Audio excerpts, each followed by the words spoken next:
The story of Francisco Franco begins far from the grand palaces of Madrid, in the rugged and windswept coastal town of Ferrol in the extreme northwest of Spain. Ferrol was not an ordinary provincial town. It was a proud and bustling naval hub, dominated by the massive shipyards and naval stations that served as the backbone of Spain's maritime defense. Born on December 4, 1892, Francisco Franco Bahamonde entered a world steeped in military tradition, discipline, and naval pride. His family was deeply entrenched in the naval administration of the Spanish state. His father, Nicolás Franco y Salgado Araujo, served as a high-ranking naval commissary, a career officer whose administrative duties kept him close to the bureaucratic engine of the fleet. His mother, Maria del Pilar Bahamonde y Pardo de Andrade, came from a similarly respectable local family with deep roots in military and administrative service. Growing up in Ferrol, young Francisco, often called Fraquito by his family due to his small stature, was surrounded by talk of ships, strategy, empire, and duty. Yet, despite the family's proud naval lineage, the path that lay before Francisco was shaped not by smooth inheritance, but by the rapidly changing fortunes of Spain at the turn of the 20th century. The Spain of Franco's childhood was a nation reeling from deep historical trauma. Just 6 years after his birth, Spain suffered its catastrophic defeat in the Spanish-American War of 1898. The loss of Cuba, Puerto Rico, and the Philippines shattered the nation's remaining illusions of global imperial grandeur, plunging the country into a profound collective soul-searching. This national crisis left an indelible mark on the generation of young officers coming of age at the time, instilling in them a fierce, defensive nationalism and a deep-seated suspicion of politicians whom they blamed for the nation's humiliations. For the Franco family, naval tradition was the natural expectation. Both of Francisco's older brothers, Nicolás and Ramón, were destined for the sea, and Francisco initially prepared to follow in their footsteps. He studied at a local private school, receiving a traditional and strict upbringing characterized by the rigid social codes of the Spanish middle class and the unwavering moral influence of the Catholic Church. However, the family's plans shifted dramatically due to external circumstances. By the early 1900s, the Spanish Navy was downsizing following the loss of its overseas colonies, and the doors to the Naval Academy were temporarily restricted. Faced with limited openings in the fleet, Francisco's father made a pragmatic decision that would alter the course of Spanish history. He directed his second son toward the infantry instead.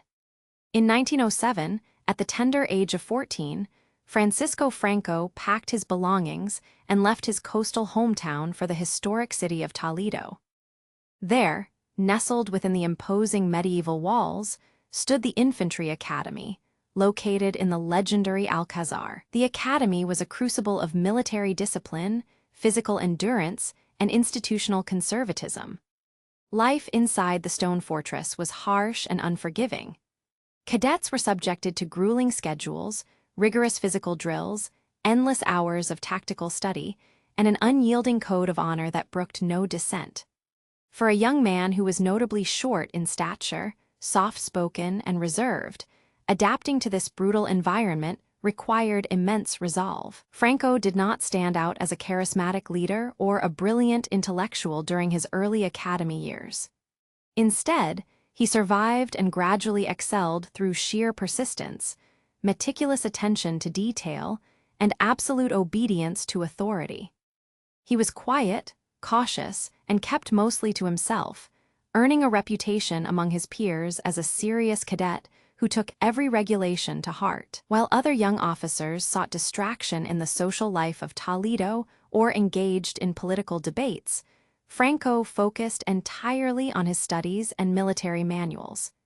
He graduated in 1910 with the rank of second lieutenant, finishing in the middle of his class. It was an unremarkable start to a military career that would eventually reshape the destiny of the entire nation. Upon graduation, Franco requested an assignment that would test the mettle of any young officer. Active service in the Spanish Protectorate of Morocco. Spain's colonial adventures in North Africa had long been a bloody and frustrating endeavor. The rugged terrain of the Rif Mountains, combined with fierce resistance from local indigenous tribesmen fighting for their independence, turned the region into a relentless quagmire. For the Spanish military, Morocco was viewed simultaneously as a graveyard of reputations and the only remaining theater where an ambitious officer could win real glory, rapid promotion, and battlefield distinction. Arriving in Africa in 1912, Franco was assigned to the native regular forces, indigenous Moroccan troops officered by Spaniards. This deployment demanded a unique set of skills. Unlike the rigid, parade ground discipline of the mainland academies, warfare in the rugged Moroccan hills required tactical flexibility, nerves of steel, and the ability to command respect from battle-hardened soldiers in hostile territory. Franco quickly adapted to the harsh realities of colonial combat. He proved to be remarkably cool under fire, cautious in his operational planning, and utterly ruthless when executing orders. Where other officers relied on reckless bravado, Franco approached combat with calculated calculation and meticulous preparation, minimizing casualties among his men while achieving tactical objectives. His service in Morocco marked the true forging of his character and career. In a military institution plagued by factionalism, political intrigue, and institutional decay, Franco stood out as a professional soldier focused purely on operational success. He witnessed firsthand the incompetence of higher command, the disastrous consequences of political interference in military affairs, and the deep contempt that many frontline officers held for the civilian government in Madrid. These formative years in the African campaigns cemented his worldview. A profound distrust of parliamentary democracy, a belief in ironclad discipline, and an absolute conviction that the military was the ultimate guardian of the nation's integrity. Through sweat, dust, and gunfire in the unforgiving landscapes of North Africa, the quiet cadet from Ferrol evolved step by step into a hardened, ambitious officer poised for higher command. The transition from a junior lieutenant in the rugged Rif Mountains to one of the most formidable and youngest generals in Europe was neither accidental nor swift. It was forged in the crucibles of relentless colonial warfare, tactical calculation, and an unyielding personal ambition. Having proven his mettle within the native regular forces, Francisco Franco found that the Spanish Protectorate of Morocco offered an environment where conventional rules of military promotion were frequently rewritten by battlefield survival and blood.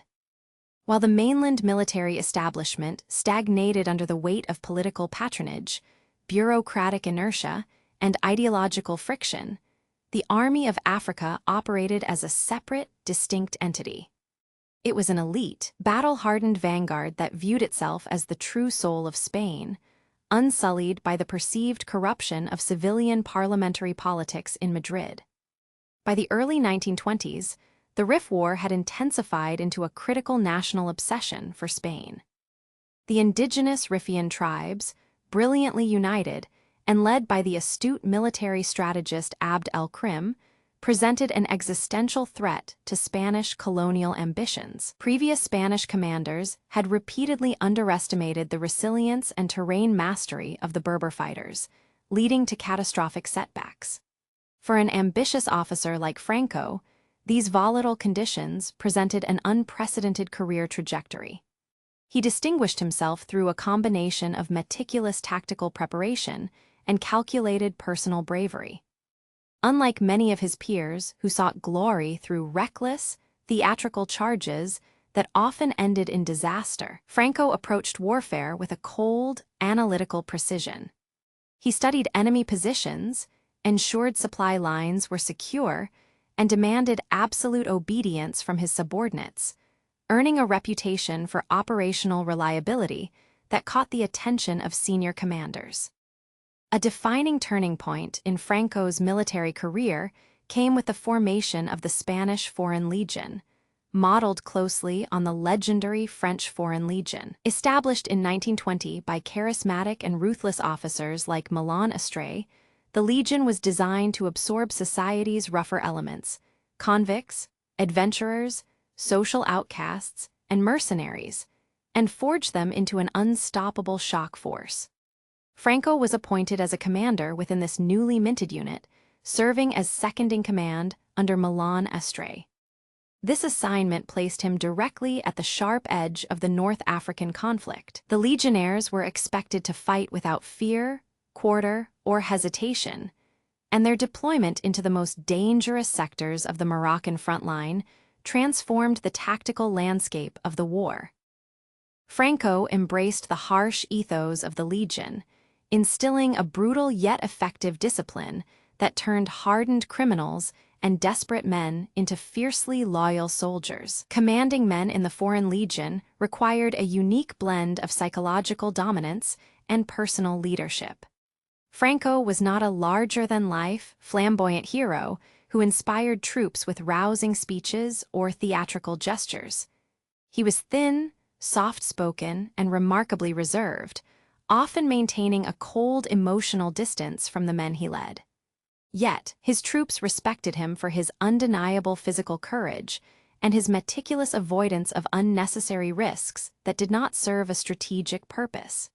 He led from the front when necessary, standing calmly under fire while coordinating troop movements with chilling composure. His men noted that while Milan Astray was driven by fanatical zeal and a desire for martyrdom, Franco was driven by professional duty, tactical calculation, and an intense inner drive for success.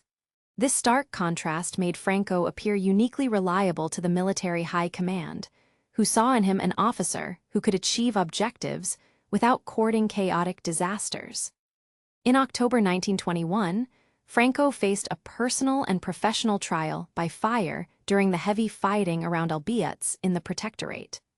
While leading an assault to retake lost positions, he was severely wounded in the abdomen by enemy fire. Accounts from the battlefield note that despite the agonizing pain and heavy bleeding, Franco refused to be evacuated until the tactical objective was secured, displaying a stoicism that quickly became legendary within the ranks.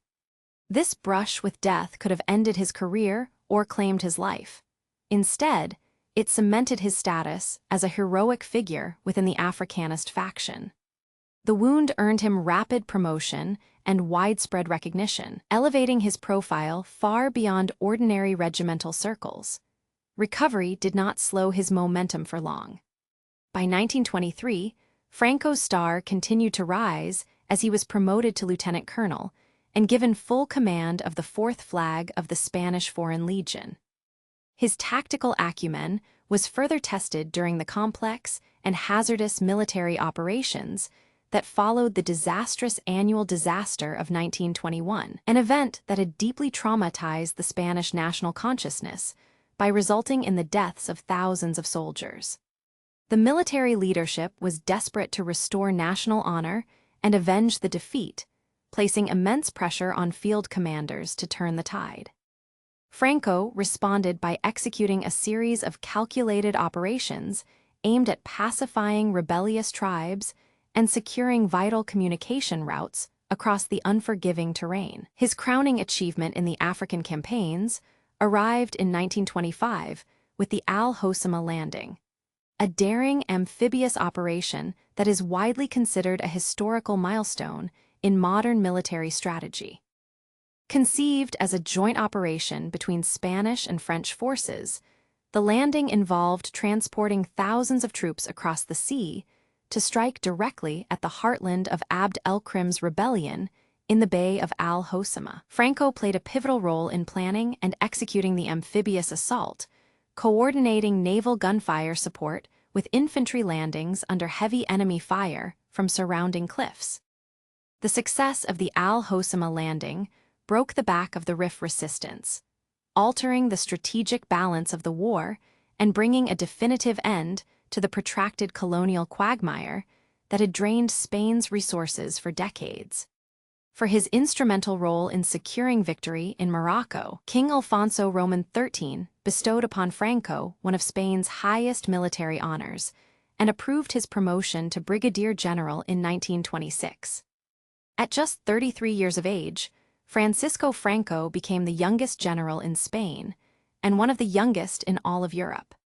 This meteoric rise transformed the quiet, unassuming cadet from Ferrol into a national celebrity and a dominant force within the military establishment. His face began to appear in newspapers across the country, and he was feted as a symbol of military renewal, professionalism, and competence in an era when much of Spain's national institutions were plagued by perceived failure. Yet, this rapid elevation also shaped Franco's political consciousness in profound ways. The grueling years in Morocco had ingrained in him a deep contempt for the politicians in Madrid, whom the Africanist generals blamed for inadequate supplies, political interference, and a lack of steadfast resolve during the darkest moments of the colonial campaigns. Franco and his fellow Africanist officers viewed themselves as a self-anointed elite, a disciplined vanguard that had earned the right to dictate the nation's destiny through blood and sacrifice. They believed that civilian politicians were weak, corrupt, and inherently incapable of maintaining order or protecting Spain's historic greatness. As general, Franco was subsequently appointed as the director of the newly established General Military Academy in Zaragoza in 1928, a prestigious position that allowed him to shape the next generation of Spanish officers in his own image. Here, he sought to instill the values that had guided his own career: absolute discipline, rigorous physical training, institutional loyalty, professional competence, and an unwavering commitment to the nation's unity and traditional values. He emphasized that the military was not merely an instrument of defense, but the ultimate guardian of Spain's spiritual and political integrity against internal decay. Yet, even as Franco enjoyed the prestige of high rank and academic command, the ground beneath his feet was beginning to shift dramatically. The Primo de Rivera military dictatorship, which had provided stability and support for Franco's rapid advancement, was collapsing under the weight of economic pressures and mounting political opposition. Whispers of republicanism, social revolution, and radical reform were echoing through the streets of Spain's major cities, signaling the imminent end of the monarchy. For a man who had staked his entire life on hierarchy, tradition, and military authority, the rising tide of political change represented a direct threat to everything he held sacred. The young general, now accustomed to command and adoration, stood poised at the threshold of a deeply troubled nation, completely unaware that the political storm brewing on the horizon would soon drag him from the parade grounds of Zaragoza into a bitter national conflict that would forever alter the course of Spanish history. The collapse of the monarchy in the spring of 1931 caught many traditionalists by surprise, but for Francisco Franco, it confirmed his deepest anxieties regarding civilian politicians. King Alfonso Roman XIII, recognizing the overwhelming victory of Republican candidates in major municipal elections, chose to leave Spain without formally abdicating to avoid a bloody civil conflict. Overnight, the Spanish Second Republic was born. For the military establishment, particularly the elite Africanist officers who had spent their formative years fighting under the royal standard, this sudden shift felt like an earth-shattering betrayal of Spain's historical identity. General Franco, then serving as the director of the General Military Academy in Zaragoza, maintained a stoic and outwardly correct demeanor, counseling his officers to remain calm and focused on their professional duties. However, beneath his controlled exterior lay a profound sense of foreboding about the nation's future under a democratic system. The early months of the Second Republic were marked by grand ambitions and sweeping promises of modernization. The provisional government, led by figures like Naisto Alcalá Zamora and Manuel Azaña, sought to transform Spain into a modern, secular, and progressive European democracy. Prominent reforms were immediately introduced to address deep-seated systemic inequalities. The government targeted the immense influence of the Catholic Church, championing the separation of church and state, secularizing education, and legalizing civil marriage and divorce. For conservative Spaniards and devout Catholics, these rapid legislative changes felt like a direct assault on traditional values and spiritual life. Simultaneously, the regime turned its reforming zeal toward the military, viewing the bloated officer corps as an expensive, reactionary obstacle to democratic progress. Manuel Azaña, who soon became Minister of War, launched a sweeping restructuring of the Spanish armed forces. Azaña's primary goal was to professionalize and republicanize the military, reducing the excessive number of generals, cutting military budgets, and closing redundant institutions. For Franco, one of the most painful blows of this military overhaul was the closure of the General Military Academy in Zaragoza in July 1931.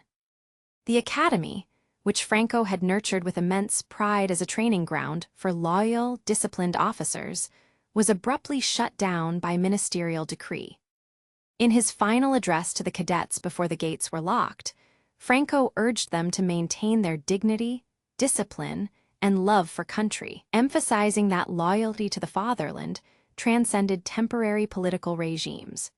His emotional parting words left a lasting impression on the young officers, cementing his status as a revered paternal figure within conservative military circles. As the government's reforms took root, Spanish society fractured along increasingly violent ideological lines. The political landscape polarized sharply between the radical left, comprising socialists, communists, anarchists, and revolutionary syndicalists, and the defensive right, which included monarchists, traditionalists, conservative landowners, and the Catholic hierarchy. In major cities like Madrid, Barcelona, and Seville, strikes, street protests, and labor disputes became daily occurrences. Anarchist workers, impatient with the slow pace of social change, frequently clashed with police, while radical leftist groups burned churches and convents across the country in protest against ecclesiastical power. The government struggled to maintain public order, caught between the demands of the working classes for radical revolution and the fierce resistance of conservative elites who feared a descent into Soviet-style communism.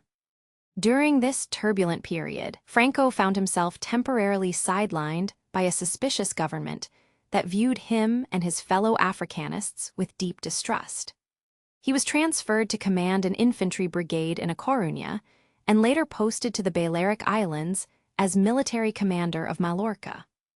While these remote postings were clearly designed by Azaña to remove charismatic and potentially disloyal generals from centers of political power, they also served to distance Franco from immediate conspiracies.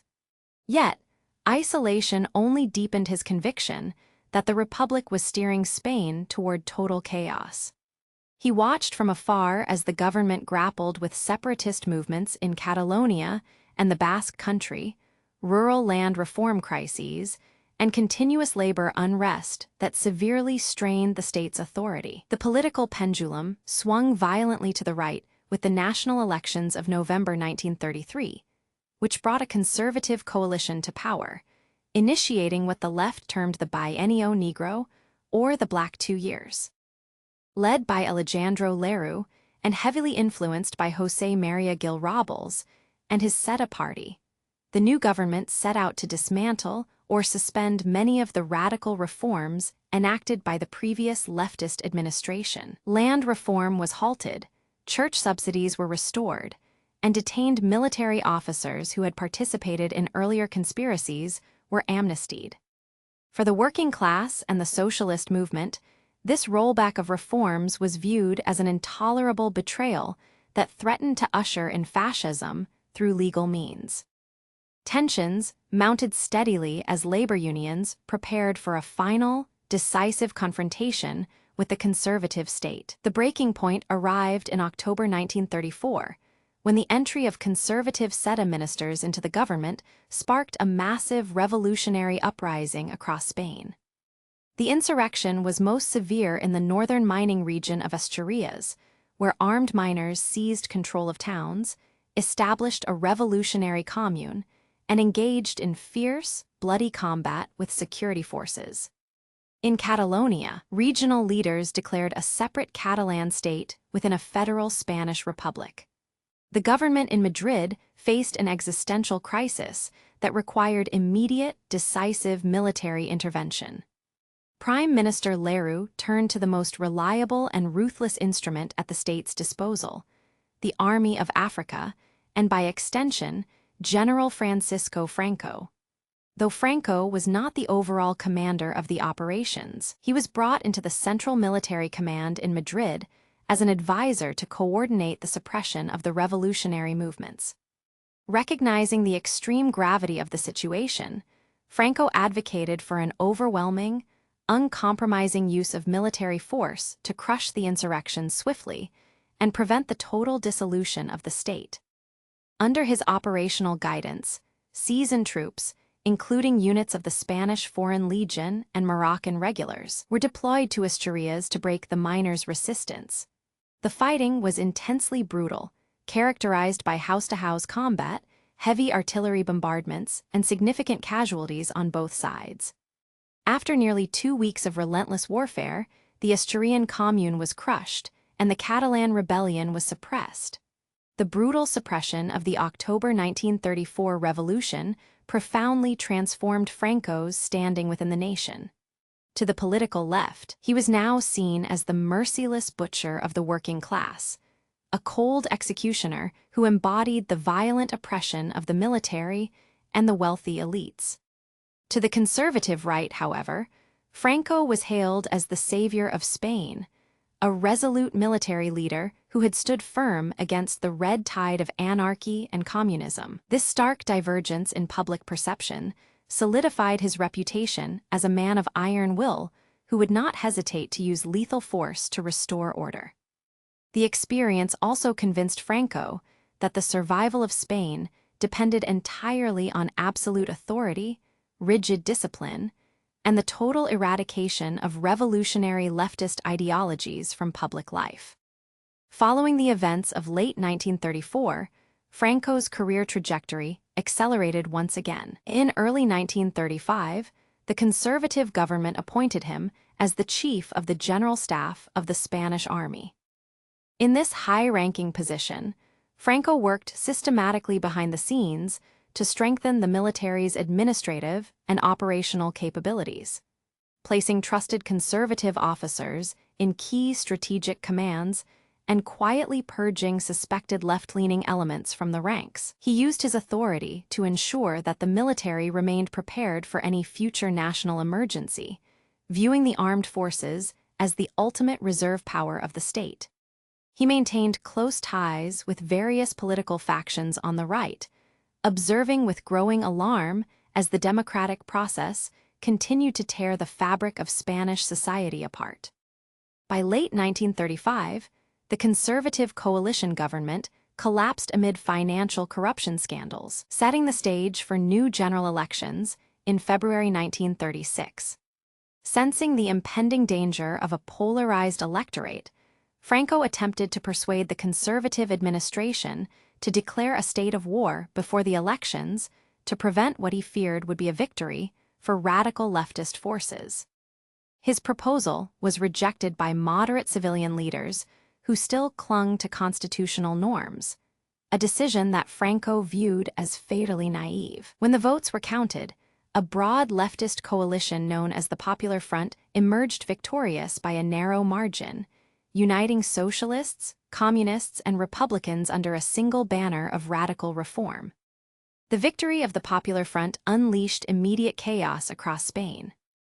Throbs of jubilant leftists took to the streets, releasing political prisoners, burning churches, and launching spontaneous land seizures, while radical right-wing groups, including the fascist Falange Española, retaliated with street violence, assassinations, and paramilitary organizing. The political center completely vanished, leaving the country teetering on the precipice of civil war.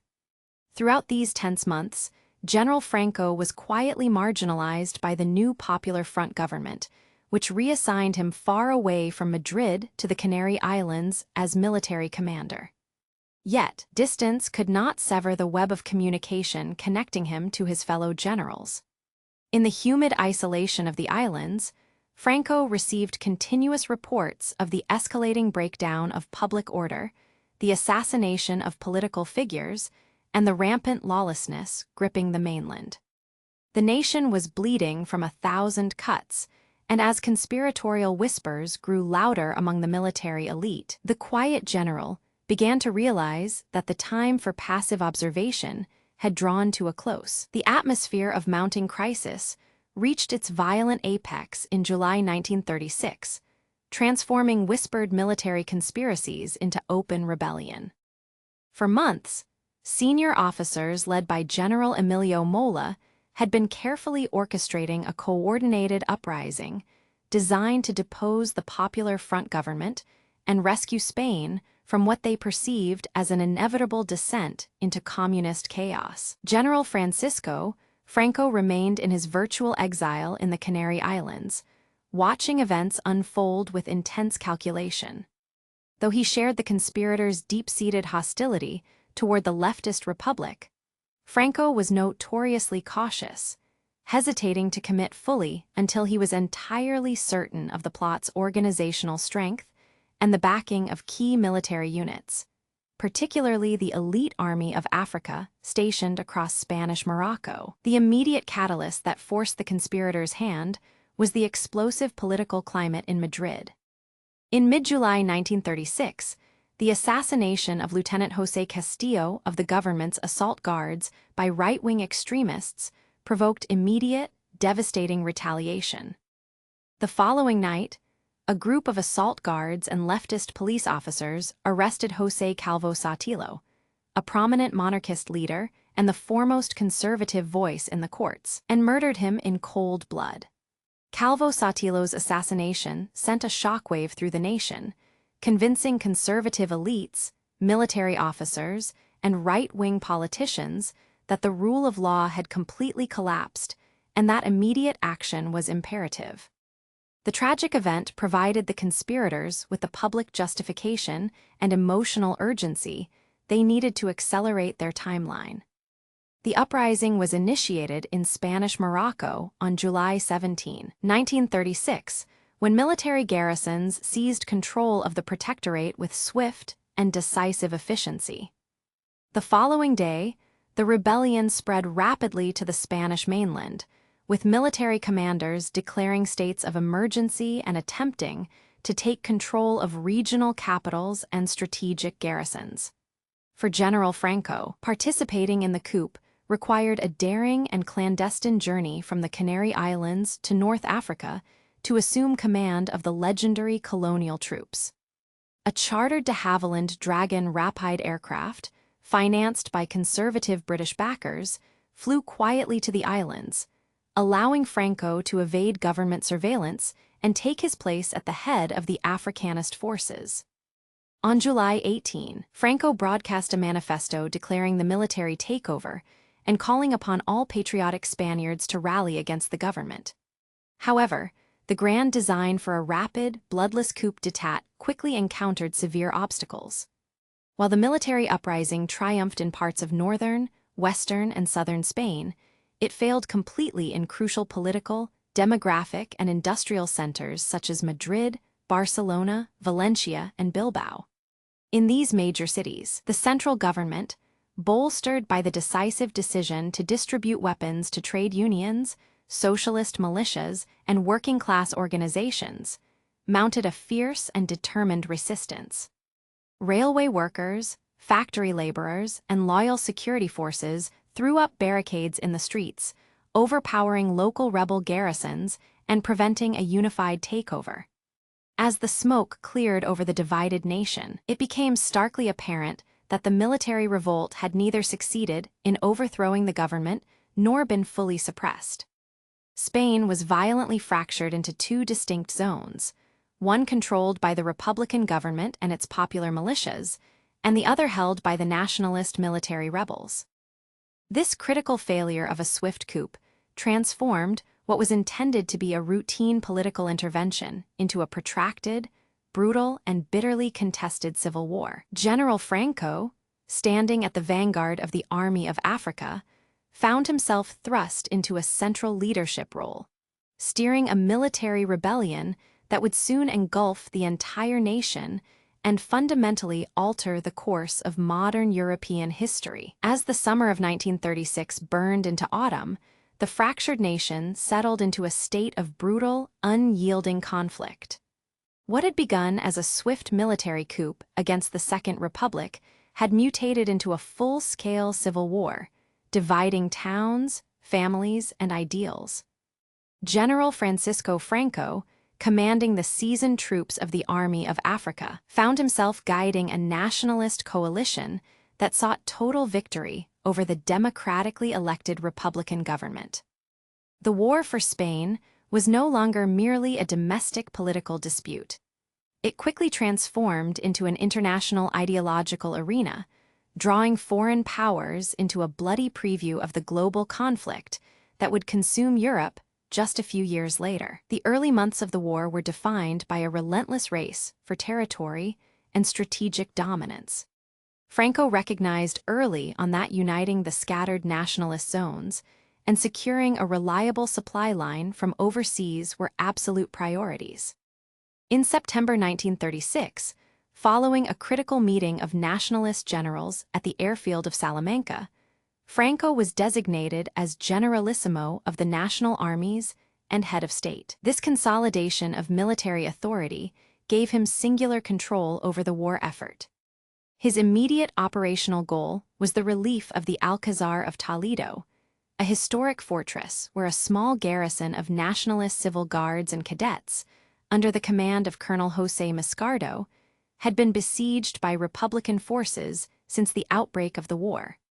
For Franco, lifting the siege of the Alcazar was a matter of immense psychological and propaganda value. On September 27, 1936, nationalist troops successfully broke through Republican lines, securing the fortress and elevating Franco's status from a successful regional commander to the undisputed champion of the nationalist crusade.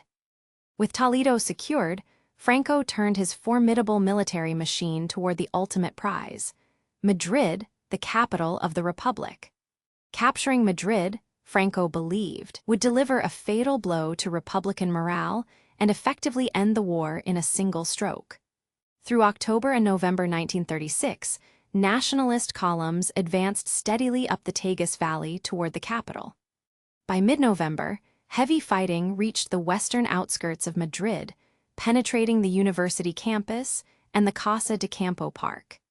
The defense of Madrid became a rallying cry for the Republic. Imbued with the slogan, "No pasarán," they shall not pass, a desperate coalition of regular Republican troops, trade union militias, and enthusiastic international volunteers threw themselves into the defense of the city. Crucially, the international brigades, composed of anti-fascist volunteers from across the globe, arrived in the nick of time to reinforce the exhausted defenders. Street fighting was fierce and unyielding, turning university lecture halls and botanical gardens into muddy battlegrounds. Despite repeated assaults and heavy artillery bombardments, Franco's forces failed to breach the capital's defenses. Recognizing that a direct, rapid conquest of Madrid was impossible without unacceptable losses, Franco ordered a shift in strategy, opting instead to encircle the city and cut off its supply lines. Failing to take Madrid prompted Franco to pivot his campaigns toward the northern industrial heartland of Spain, a region rich in coal, steel, and manufacturing capabilities that the nationalist war machine desperately needed. Throughout 1937, nationalist forces, aided heavily by modern air power and artillery, systematic campaigns across the Basque Country, Cantabria, and Asturias. This northern offensive was marked by brutal attrition and relentless aerial bombardment. The most infamous event of this campaign occurred on April 26, 1937, when the historic Basque town of Guernica was bombed by the German Condor Legion and the Italian Aviazione Legion area. The raid reduced much of the town to rubble and provoked international outrage, etching the horrors of modern aerial warfare into the global consciousness. Despite stubborn resistance and heroic defense by Basque and Republican militias, the superior organization, firepower, and unified command of Franco's army systematically crushed northern pockets of resistance. By the close of 1937, the nationalist flag flew over Bilbao, Santander, and Gijón, giving Franco control over Spain's vital industrial centers and consolidating his territorial advantage. While Spanish blood soaked the battlefields, the conflict attracted profound foreign intervention that fundamentally shaped its trajectory. Germany and Italy provided massive military aid to Franco's nationalists. Adolf Hitler deployed the Condor Legion, a specialized unit of the Luftwaffe equipped with modern aircraft, tanks, and technical advisors, while Benito Mussolini sent tens of thousands of Italian troops, known as the Corpo Truppe Volontarie, along with naval and air support. This modern weaponry and logistical backing were vital to Franco's victories, allowing him to transport the Army of Africa across the Strait of Gibraltar in the early days of the war and maintain air superiority over key fronts. On the other side, the Spanish Republic received crucial support from the Soviet Union, which supplied tanks, aircraft, and military advisors, as well as thousands of foreign volunteers who joined the international brigades. Major Western democracies, including Britain and France, adopted a policy of non-intervention, establishing an international committee designed to prevent foreign aid from entering Spain. However, this policy failed in practice. While Germany and Italy openly flouted the agreement to aid Franco, Soviet aid to the Republic was tightly restricted, leaving the Republican government increasingly isolated and desperate. As 1938 unfolded, the war evolved into a grinding war of attrition. Franco's forces launched a major offensive toward the Mediterranean coast, successfully splitting the Republican zone in two by reaching Veneros in April 1938. This maneuver isolated Catalonia from the central government in Valencia and Madrid, severely crippling Republican logistics and communications. In a desperate bid to reconnect the divided territory and turn the tide of the war, the Republican Army launched its largest and most ambitious operation of the conflict, the Battle of the Ebro, which began in July 1938. Crossing the wide, winding Ebro River under the cover of night, Republican forces caught the nationalists by surprise and established a deep bridgehead. What followed was a brutal, 4-month battle of attrition characterized by relentless artillery duels, massive infantry assaults, and devastating aerial bombardments. Franco refused to yield an inch of ground, pouring reserves, munitions, and air support into the Ebro sector. Slowly, methodically, the nationalist military machine ground down the Republican offensive. By November 1938, having suffered catastrophic casualties and depletion of equipment, the Republican forces were forced back across the river, their offensive broken and their military capacity irreparably shattered. The collapse of the Ebro offensive signaled the beginning of the end for the Second Republic. In December 1938, Franco launched his final, sweeping offensive against Catalonia. Facing exhausted troops, dwindling food and ammunition supplies, and a demoralized civilian population, Republican defenses rapidly dissolved. Barcelona fell to nationalist forces virtually without a fight in late January 1939, sending hundreds of thousands of Republican soldiers, politicians, and refugees fleeing across the Pyrenees into the bitter winter cold of France. By the spring of 1939, the remaining Republican strongholds, including Madrid and Valencia, were economically starved, politically fractured, and militarily hopeless. Internal friction between moderate Republicans and communist factions further paralyzed the capital's ability to resist. On March 28, 1939, nationalist troops entered Madrid to scenes of subdued exhaustion rather than jubilation. Days later, on April 1, 1939, Franco signed the final official war communiqué in Burgos, declaring that the Red Army had been captured and disarmed, and that the war had ended in absolute nationalist victory. Spain emerged from nearly 3 years of fraternal bloodshed, physically devastated, socially scarred, and politically transformed, standing firmly under the authoritarian shadow of its new generalissimo. With the final echoes of gunfire fading across the exhausted landscapes of Spain in the spring of 1939, General Francisco Franco stood undisputed at the pinnacle of power. The bloody crucible of the Spanish Civil War had not only destroyed the Second Republic, but had also reshaped the entire political architecture of the nation. Franco had meticulously outmaneuvered his rivals within the military, sidelined alternative civilian leaders, and centralized all authority in his own hands. He was no longer simply a victorious general. He was now the Caudillo of Spain, a title derived from the historic Iberian term for a chieftain or leader, roughly equivalent to the Italian Duce or the German Führer. The consolidation of his leadership marked the birth of a unique authoritarian regime that would govern Spain for nearly 4 decades. The process of building this autocratic state was rooted in the immediate aftermath of military victory. During the war, Franco had demonstrated a cold, calculating patience, allowing other prominent nationalist generals, such as Emilio Mola and José Sanjurjo, to perish in accidental circumstances or be sidelined politically, leaving no serious military challenger to his supreme command.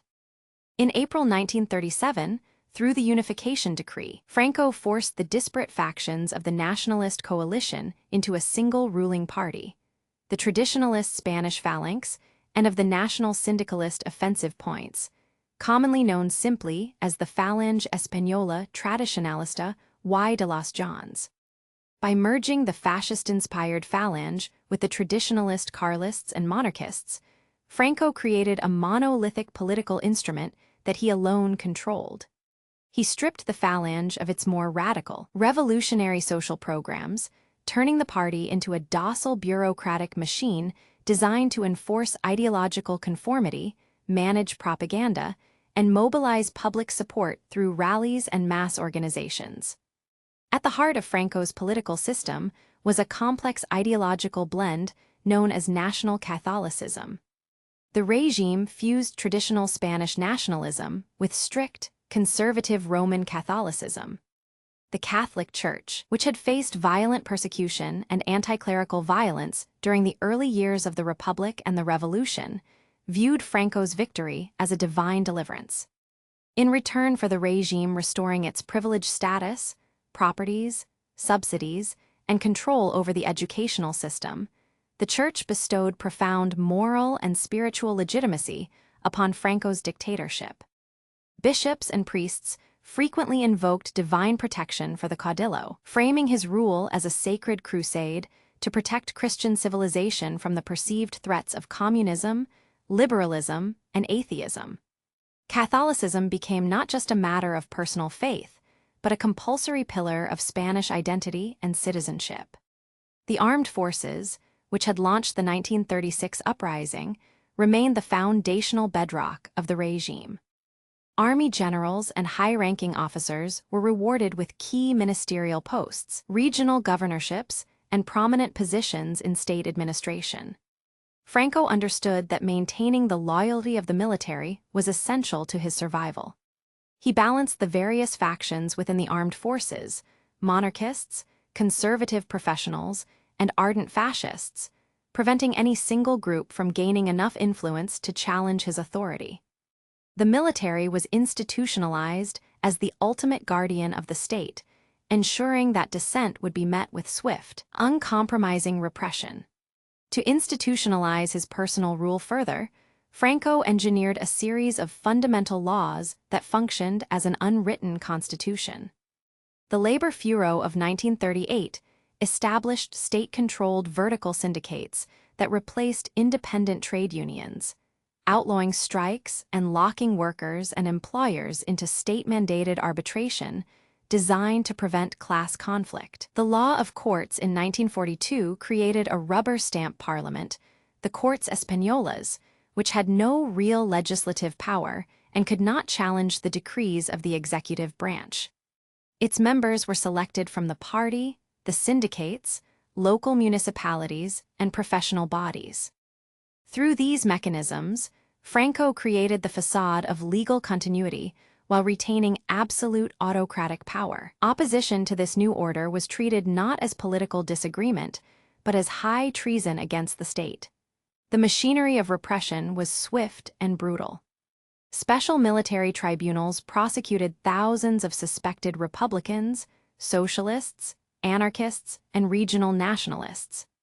Prisons across the country swelled far beyond capacity, and tens of thousands faced execution or lengthy prison sentences. Those who could escape fled into exile across Europe and the Americas, forming underground networks or intellectual resistance movements that kept the flame of the Republic alive from afar. Inside Spain, the press, radio, and all forms of public expression were subjected to rigorous state censorship.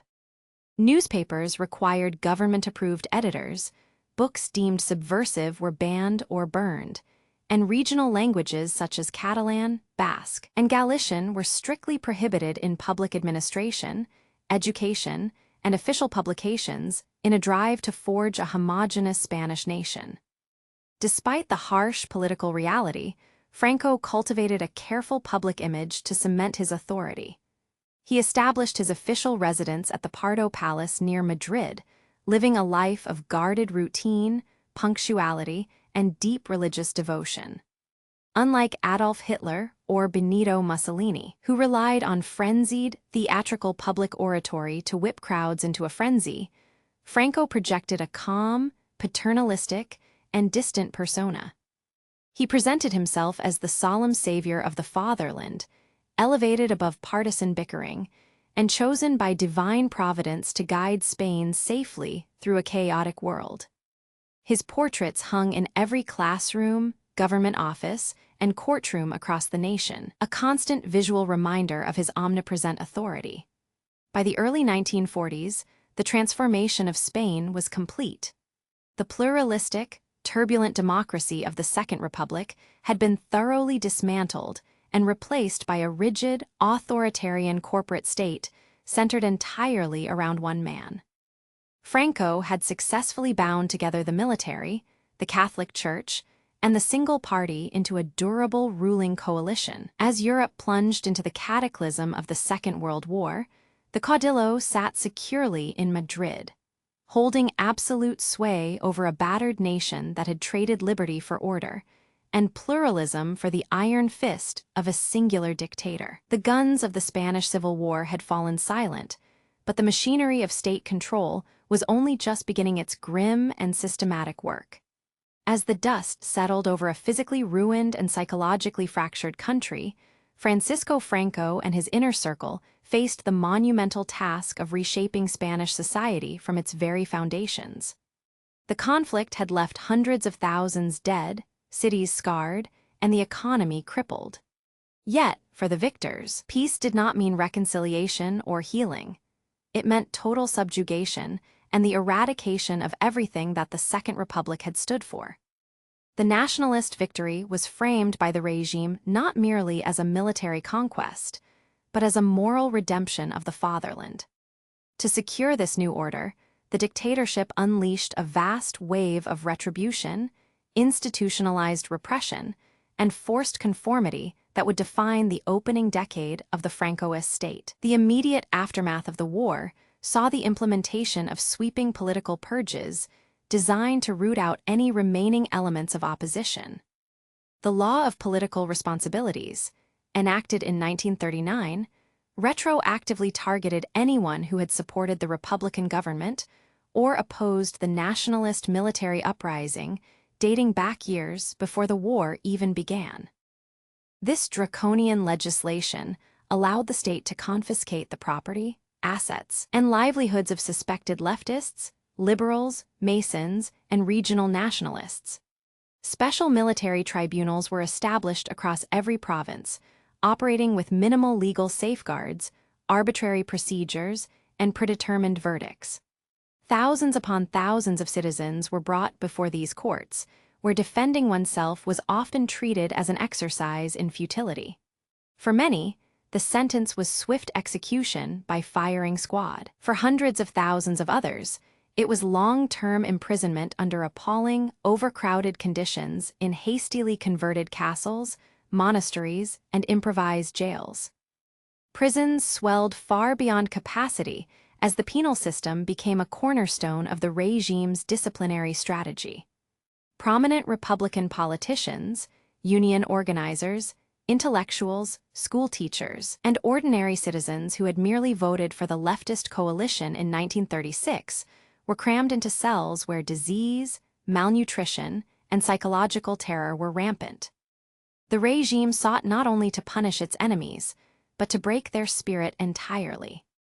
Forced labor battalions, composed of political prisoners, were put to work rebuilding infrastructure, constructing roads, and monumentalizing the regime's victory through massive public works projects, most notably the initial planning of monumental sites that would glorify the nationalist crusade.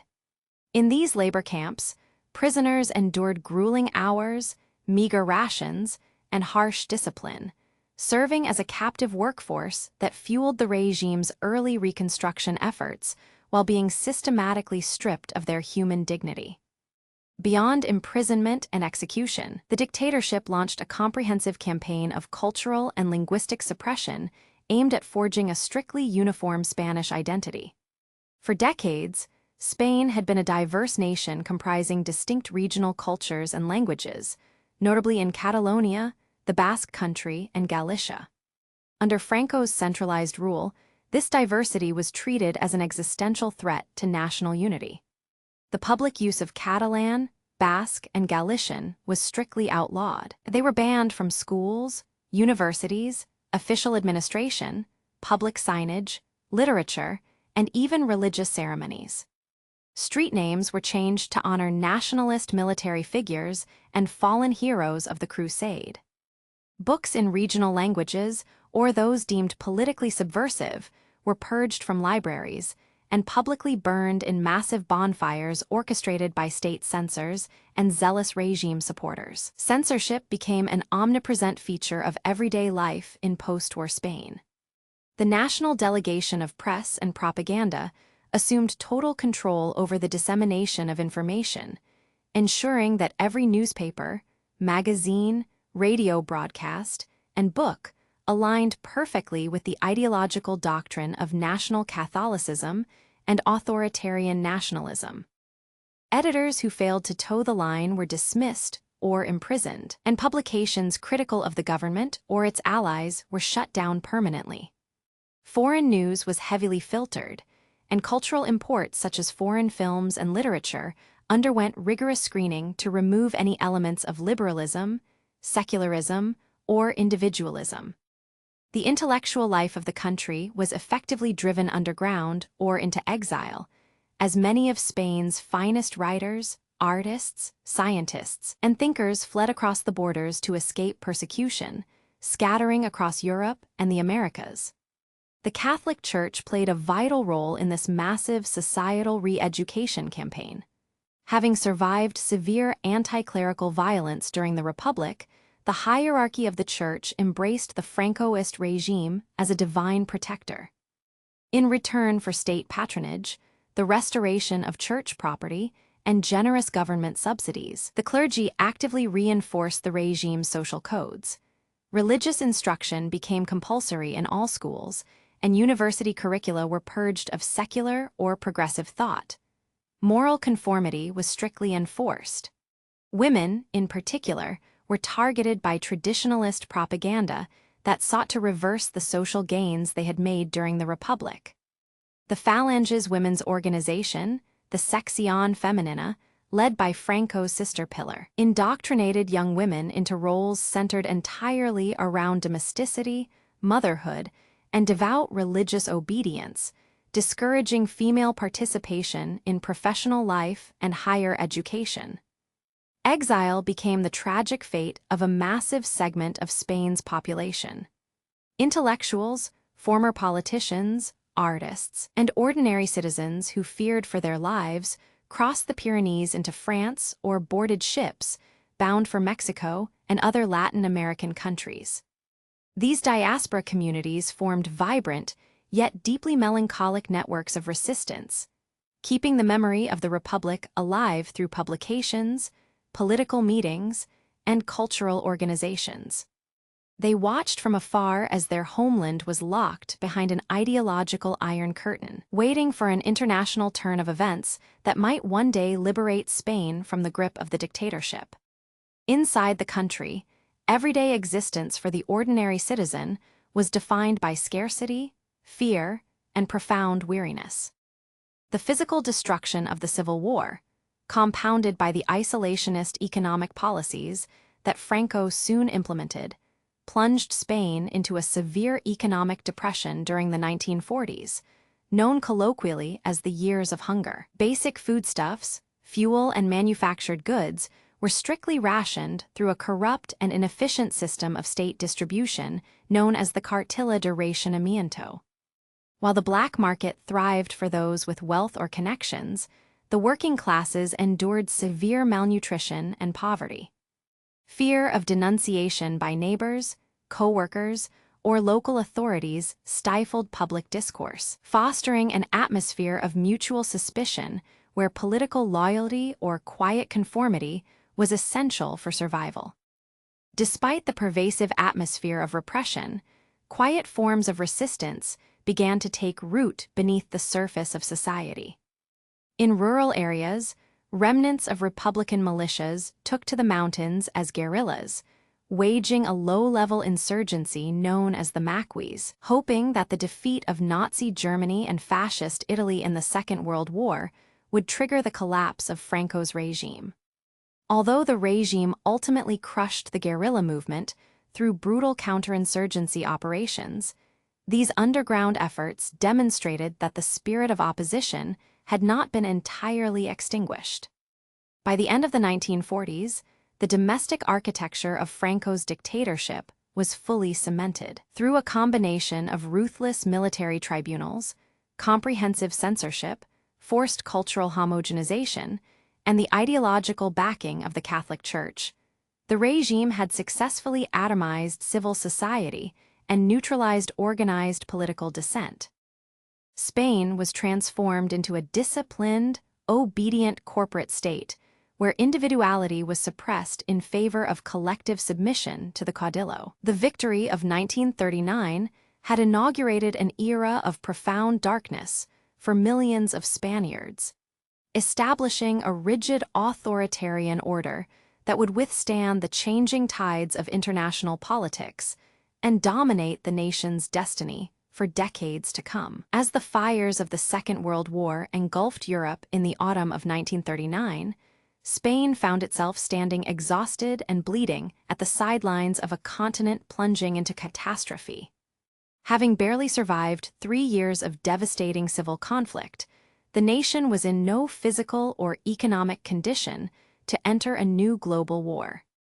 Yet, for Francisco Franco and his inner circle of nationalist advisors, the outbreak of hostilities presented both a terrifying danger and an extraordinary ideological opportunity. The regime owed its very existence to the military and financial assistance provided by Adolf Hitler's Germany and Benito Mussolini's Italy during the Spanish Civil War.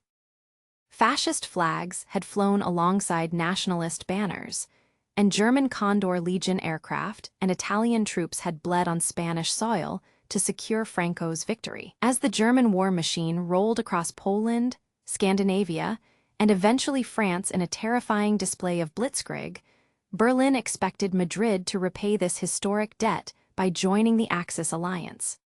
Franco, however, was a cautious, calculating military strategist rather than an impulsive ideologue.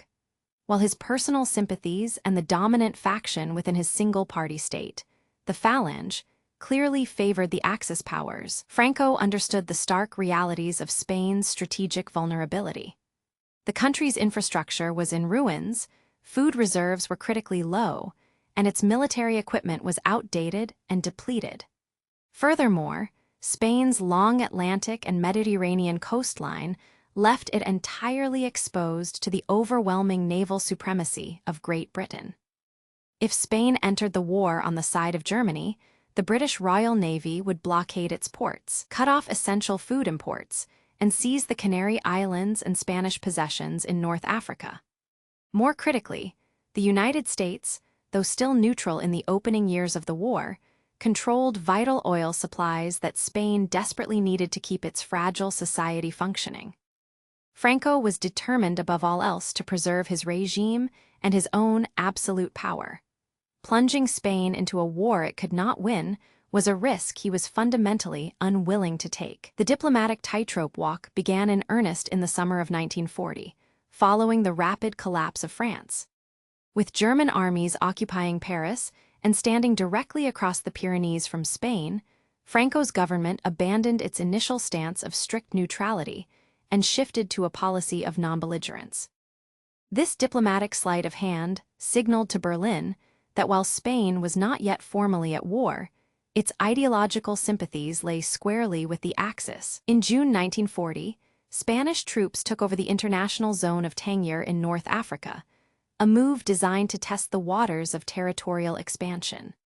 Franco sent his ambitious brother-in-law and Minister of Foreign Affairs, Ramon Serrano Sr., often styled as the regime's political ideologue and a passionate pro-German, to Berlin and Rome to negotiate terms for Spain's eventual entry into the conflict. Serrano Sr. held intense discussions with Hitler and Foreign Minister Joachim von Ribbentrop.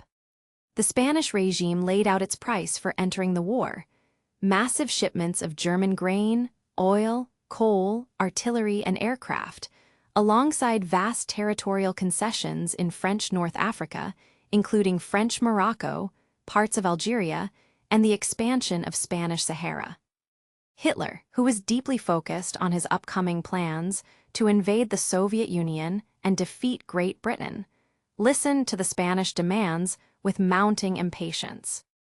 To the Nazi leadership, the Spanish list of territorial and material requirements seemed exorbitant, especially given Spain's inability to contribute effectively to the immediate military struggle against Britain. Hitler reportedly remarked later that he would rather have 4 teeth pulled out than go through another negotiation with Franco.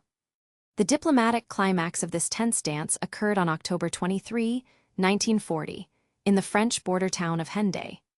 Francisco Franco, wearing his immaculate military uniform and draped in a heavy cloak, met Adolf Hitler at the railway station inside a heavily guarded armored train. The meeting lasted for hours, with Serrano Sr. and Ribbentrop participating in the arduous talks. Franco, employing his characteristic patience, evasiveness, and diplomatic stamina, masterfully resisted Hitler's relentless pressure to commit Spain to an immediate declaration of war and an attack on the British stronghold of Gibraltar. Franco argued that Spain's economic destitution made an immediate entry impossible, and insisted that Germany must first fulfill all of Spain's extensive material and colonial demands. Hitler found himself completely stymied by the Spanish dictator's stubbornness. No formal treaty or military alliance was signed at Hendaye. Franco successfully preserved Spain's non-belligerent status while stringing the German dictator along with vague promises of future cooperation.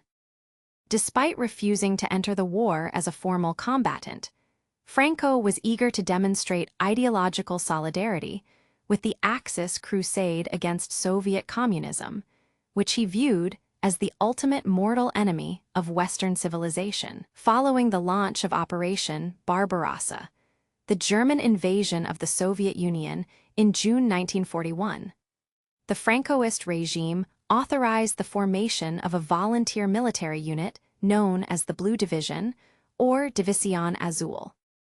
Composed of Falangist enthusiasts, regular army officers, and anti-communist volunteers eager for adventure or redemption. Over 40,000 Spanish soldiers were hastily equipped with German uniforms and dispatched to the Eastern Front. Integrated into the German Wehrmacht, The Blue Division fought with brutal determination in the grueling siege of Leningrad and surrounding sectors, suffering catastrophic casualties from enemy action, severe winter frost, and disease. For Franco, the Blue Division served as a brilliant diplomatic safety valve. It satisfied the radical pro-Nazi elements within his domestic coalition and paid a blood debt to Hitler, all without officially dragging the Spanish state into a declaration of war against the Western Allies. As the tide of the Second World War began to turn decisively against the Axis powers following major defeats at Stalingrad, El Alamein, and the Allied landings in North Africa, Franco executed a subtle yet rapid diplomatic pivot. Recognizing that Germany was likely to lose the conflict, the Francoist regime began to quietly distance itself from Berlin while emphasizing its traditional ties to the Vatican and maintaining covert channels of communication with Great Britain and the United States. In late 1943, under intense diplomatic pressure from the Western Allies who were threatening to cut off vital petroleum shipments, Franco officially revoked Spain's status of non-belligerence and returned to a position of strict neutrality.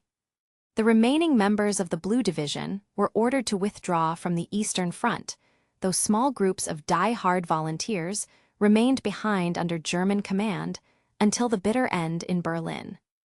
During the final years of the war, Spain paradoxically became a clandestine haven for various European actors. While the regime had accommodated German intelligence agents and economic operatives throughout the conflict, it also permitted thousands of Jewish refugees fleeing Nazi persecution in occupied Europe to transit safely through Spain, largely facilitated by sympathetic Spanish diplomats and the regime's desire to curry favor with the impending victors.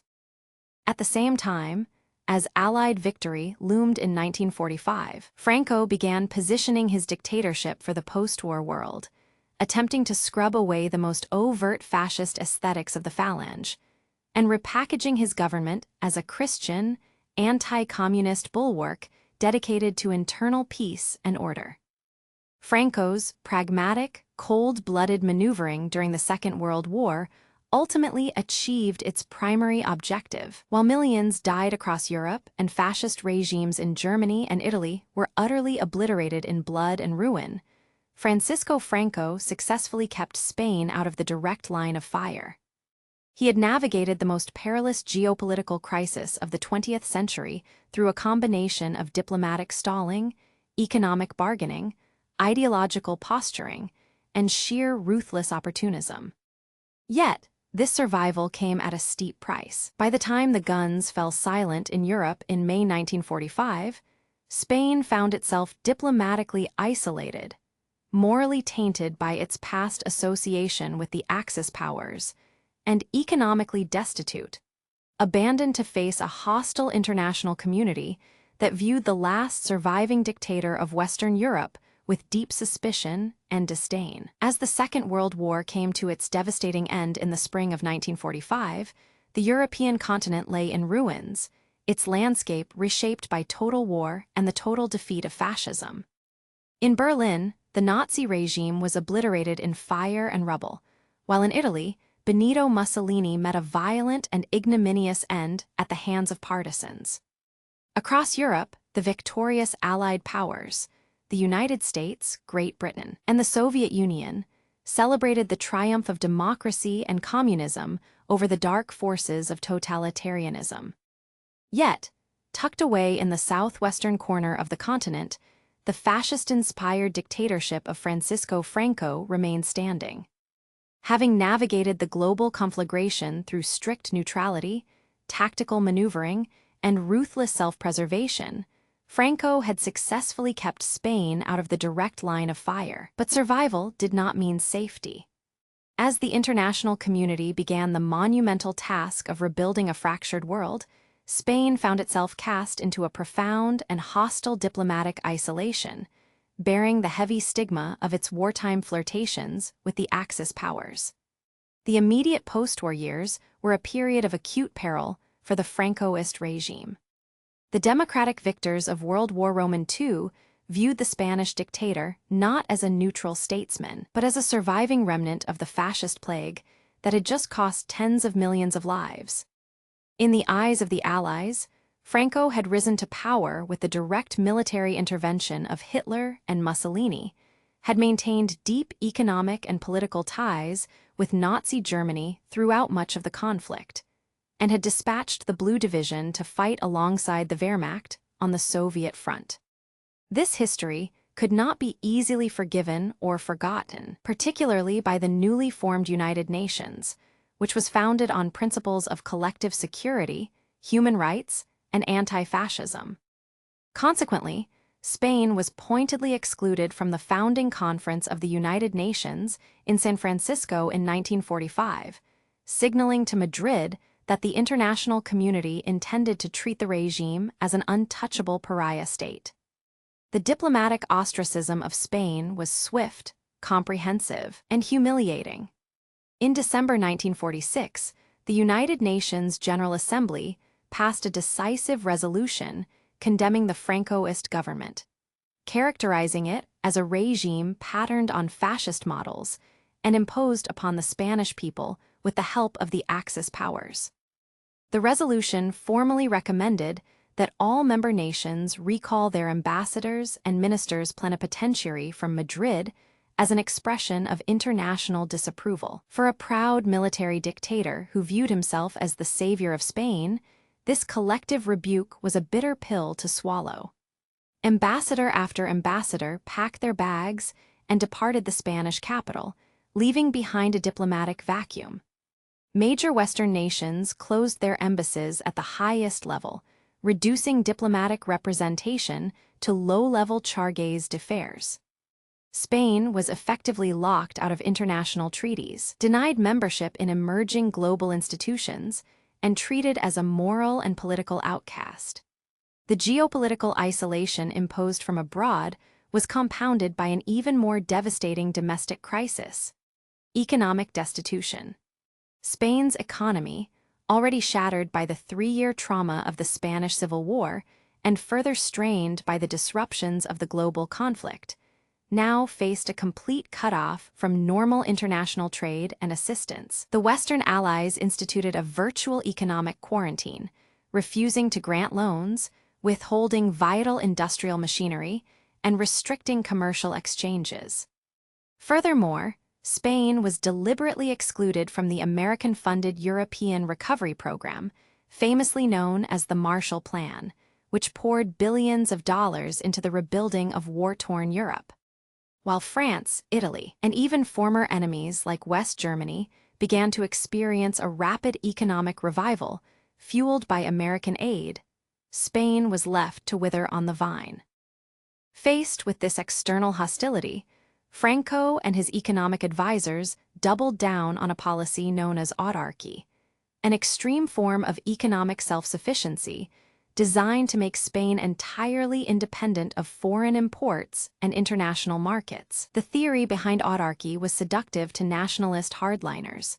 Spain would produce everything it needed within its own borders, relying on domestic agriculture, national industry, and internal resources. In practice, however, autarky proved to be an unmitigated disaster. Spain lacked the necessary raw materials, modern technology, and efficient industrial infrastructure to sustain a self-contained economy. The results were catastrophic shortages of food, fuel, electricity, and raw materials. Basic consumer goods vanished from shop shelves, and ordinary citizens were forced to endure years of crushing poverty, severe malnutrition, and a plummeting standard of living. The most visible and heartbreaking symptom of this economic collapse was the proliferation of the black market, known locally as the estraperlo. Because state-imposed rationing was strictly enforced and official food supplies were woefully inadequate to sustain the population, millions of Spaniards were forced to rely on illegal, underground trade simply to feed their families. Prices on the black market skyrocketed, enriching corrupt officials, criminal syndicates, and opportunistic speculators, while plunging the working classes into desperate misery. Families sold their heirlooms, clothing, and furniture just to purchase a loaf of bread or a small measure of olive oil. Malnutrition-related illnesses, such as tuberculosis and rickets, surged across urban slums and rural provinces alike. Queues outside state ration shops snaked for blocks under the punishing Spanish sun, a daily humiliation that tested the endurance of a population already exhausted by decades of political turmoil and war. Politically, the regime responded to its isolation by tightening its authoritarian grip and frantically rebranding its public image. The external pressure from the democratic West created deep anxieties within the ruling elite, prompting Franco to realize that the flamboyant fascist aesthetics of the Phalange, the raised arm salutes, brown shirts, and aggressive rhetoric, were now a massive political liability on the international stage. In 1945, following the defeat of Germany, Franco orchestrated a careful political makeover. He downplayed the role of the Phalange, sidelined radical pro-Nazi figures like his brother-in-law Ramon Serrano Sr., and elevated traditional Catholic conservatives and technocrats to prominent ministerial positions. The regime promulgated the so-called Fuero de los Españoles, a charter of rights designed to mimic constitutional guarantees, though in practice it offered little protection against the absolute authority of the state.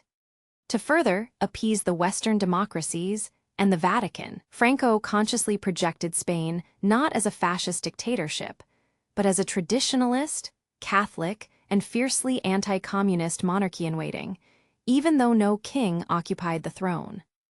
The Catholic Church was granted unprecedented influence over education, public morality, and social life, cementing an alliance between the cross and the sword that formed the ideological bedrock of the regime. Franco presented himself to his domestic audience as the ultimate bulwark protecting Spain from the twin evils of communism and chaos.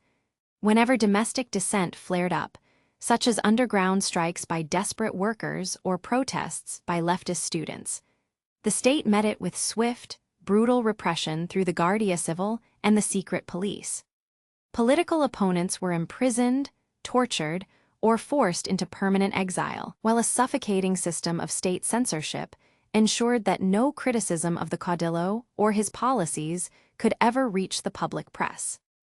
Despite the harshness of internal repression and the grim reality of economic stagnation, Franco displayed an ironclad patience, betting that the shifting currents of international geopolitics would eventually break his isolation.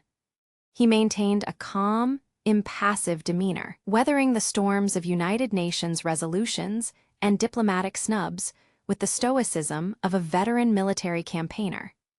He calculated, quite astutely, that the grand alliance between the Western democracies and the Soviet Union was inherently fragile and bound to fracture as ideological suspicions re-emerged in the post-war world. As the embers of the Second World War cooled, the rising tensions of a new global rivalry began to take shape on the horizon, offering a subtle glimmer of hope for a desperate dictator waiting in the shadows of Madrid. The geopolitical tectonic plates of the world began to shift dramatically in the late 1940s and early 1950s, bringing about an unexpected and miraculous rescue for Francisco Franco's isolated regime. As the fragile wartime alliance between the Western democracies and the Soviet Union dissolved into deep mutual suspicion, the Cold War was born. The world quickly divided into two opposing global blocs: the capitalist, anti-communist West led by the United States, and the communist Eastern Bloc led by the Soviet Union. In this tense new global confrontation, ideological purity took a backseat to strategic geography and military pragmatism. For Washington and its allies, the containment of Soviet expansion became the overriding priority of foreign policy. Located at the strategic crossroads between southwestern Europe, the Mediterranean Sea, and North Africa, Spain suddenly transformed from a despised international outcast into an indispensable strategic prize. Franco, with the cold realism of a seasoned military strategist, watched as his pariah status evaporated under the rising heat of the Cold War, proving that patience and anti-communism were powerful currencies in international diplomacy. The rehabilitation of Francoist Spain did not happen overnight, but rather through a careful, step-by-step diplomatic thawing led first by anti-communist politicians in the United States and conservative regional neighbors. American military planners and intelligence officers were the first to recognize that the Iberian Peninsula was a vital bastion against potential Soviet aggression in Europe. If Western Europe were ever invaded or overrun from the east, Spain offered a natural mountain-walled fortress and a critical bridgehead for counteroffensive operations. Furthermore, the strategic Straits of Gibraltar and the Mediterranean sea lanes could not be secured without Spanish cooperation. Influential U.S. senators, military leaders, and Pentagon officials began visiting Madrid to assess the situation firsthand, returning to Washington with favorable reports that emphasized Spain's absolute internal stability and its fanatical, unwavering hostility toward communism. These pragmatic visitors argued that continuing to punish Franco was counterproductive to Western security interests, and that it was time to bring Spain back into the fold of the free world. The shifting tides of international opinion culminated in a major diplomatic breakthrough in December 1950, when the United Nations General Assembly officially voted to rescind its 1946 resolution that had recommended the withdrawal of ambassadors from Madrid. The repeal cleared the way for member states to restore full diplomatic relations with the Francoist government. Across the globe, foreign capitals quietly dispatched their ambassadors back to the Spanish capital, eager to mend fences and explore commercial and military ties. For Franco, the return of foreign diplomats to the Paseo de la Castellana was a sweet vindication. It signaled the total collapse of the post-war diplomatic quarantine and proved to the domestic Spanish population that their Caudillo had successfully outlasted his international enemies through sheer willpower and tactical endurance.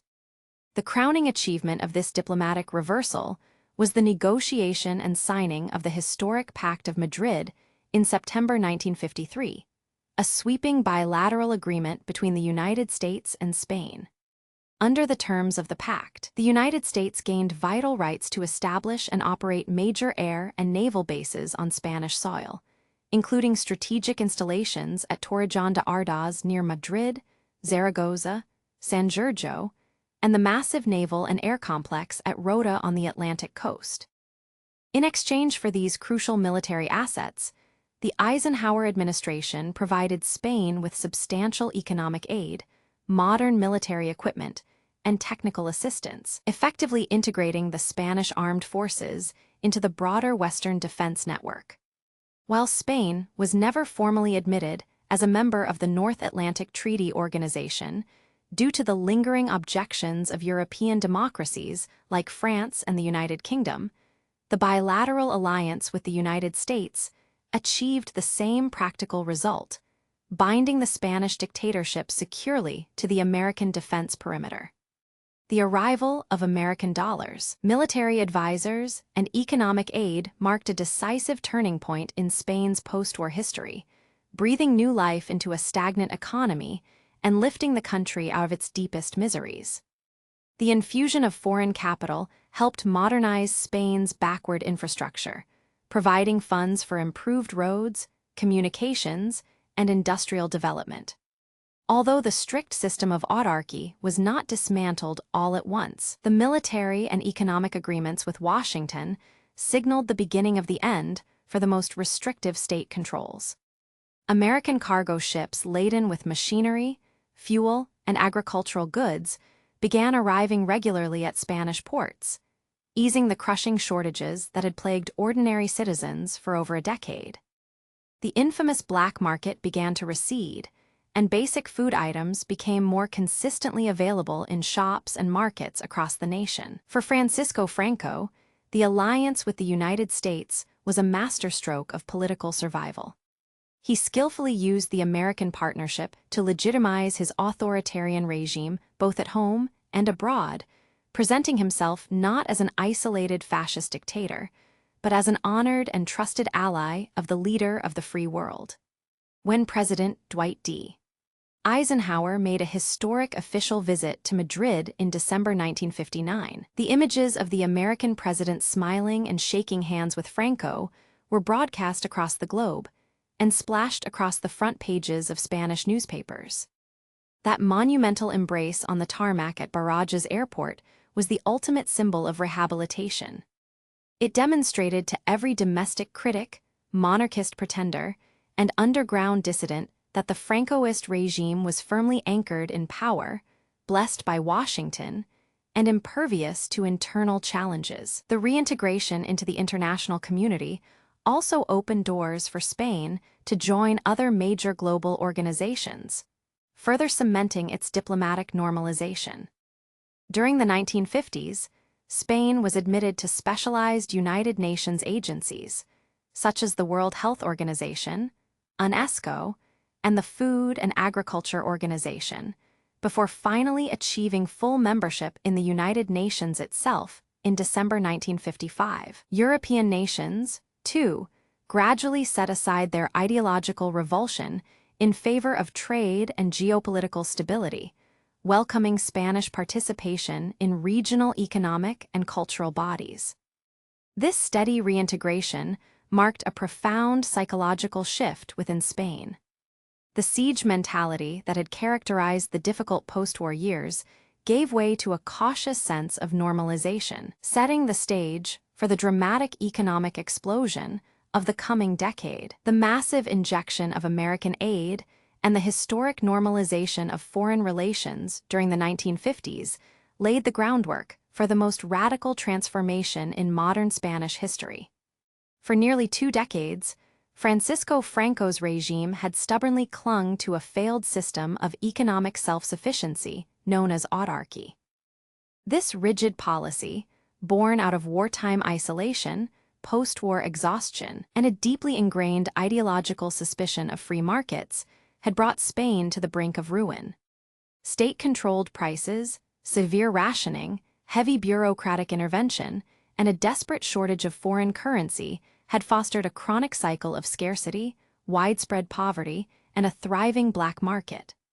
Ordinary citizens struggled daily just to secure basic foodstuffs, while industrial machinery sat idle for lack of raw materials and fuel. By the mid-1950s, even conservative figures within the regime and pragmatic military leaders realized that the existing economic model was unsustainable.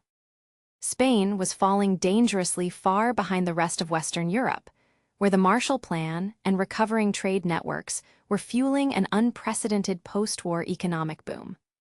The stark contrast between a stagnant, impoverished Spain and a prosperous, modernizing Europe posed a quiet but growing threat to the long-term stability of the Francoist dictatorship. The pressure for change intensified as inflation spiraled out of control and foreign exchange reserves dwindled almost to zero. In response to this mounting crisis, Franco made a fateful personnel shift, bringing a new generation of technocrats into key ministerial positions in 1957. Many of these brilliant, pragmatic economists and administrators were closely tied to Opus Dei, a conservative and deeply devout Catholic secular institute that emphasized professional excellence, hard work, and modern managerial competence. Rejecting the old Falangist dogma of state-directed economic nationalism, these new ministers, led by figures like Alberto Alasters and Mariano Navarro Rubio, argued that Spain had to embrace the global economy, open its doors to foreign trade, and implement strict financial stabilization. They convinced a cautious Franco that economic modernization was not a threat to his regime's survival, but rather the ultimate guarantee of its permanence. If the Spanish people were given jobs, consumer goods, and rising living standards, they would be far less inclined to harbor revolutionary or democratic ambitions. The turning point came with the introduction of the Stabilization Plan in July 1959, a sweeping package of economic reforms designed to rescue Spain from bankruptcy and integrate it into Western capitalism. The plan was drafted with the crucial assistance and financial backing of international institutions like the International Monetary Fund and the Organization for European Economic Cooperation. The reforms were swift, painful, and uncompromising. The government devalued the peseta to a realistic exchange rate, lifted numerous price controls, slashed heavy state spending, raised interest rates to curb inflation, and dismantled the complex web of trade barriers and import quotas that had choked commerce for years. For many vulnerable Spaniards, the immediate aftermath of the stabilization measures brought acute financial hardship. Wages were frozen, unprofitable state-supported businesses faced sudden closures, and unemployment spiked as the economy adjusted to the cold winds of market competition. Yet, unlike the chaotic democratic republics of the past, Franco's authoritarian state possessed the absolute police and political power to force these bitter pills down the throat of society without fear of effective labor strikes or political resistance. Almost immediately after the initial shock wave subsided, the structural reforms began to bear astonishing fruit, sparking what international economists soon dubbed the Spanish miracle. By breaking the chains of autarky and welcoming foreign investment, Spain unlocked a massive reservoir of entrepreneurial energy and untapped potential.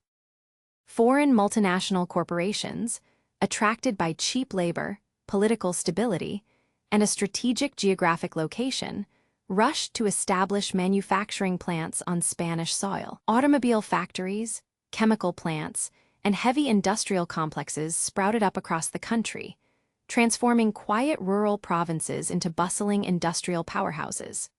Cities like Barcelona, Bilbao, and Madrid swelled with hundreds of thousands of internal migrants leaving impoverished agricultural regions in Andalusia, Extremadura, and Galicia in search of steady factory work. The landscape of Spain was being violently and rapidly redrawn, shifting from a traditional peasant society into an urban, industrializing nation almost overnight. Fueling this remarkable economic engine was a phenomenon that would forever alter the social fabric and financial health of the nation: the sudden, explosive growth of international tourism. In the late 1950s and 1960s, under the enthusiastic stewardship of Information and Tourism Minister Manuel Fraga Iribarne, Spain launched an aggressive global marketing campaign built around the famous slogan "Spain is different." Millions of middle-class tourists from Northern Europe and the United States, eager to escape their colder climates and enjoy inexpensive Mediterranean sunshine, flooded across the Spanish borders and coastline.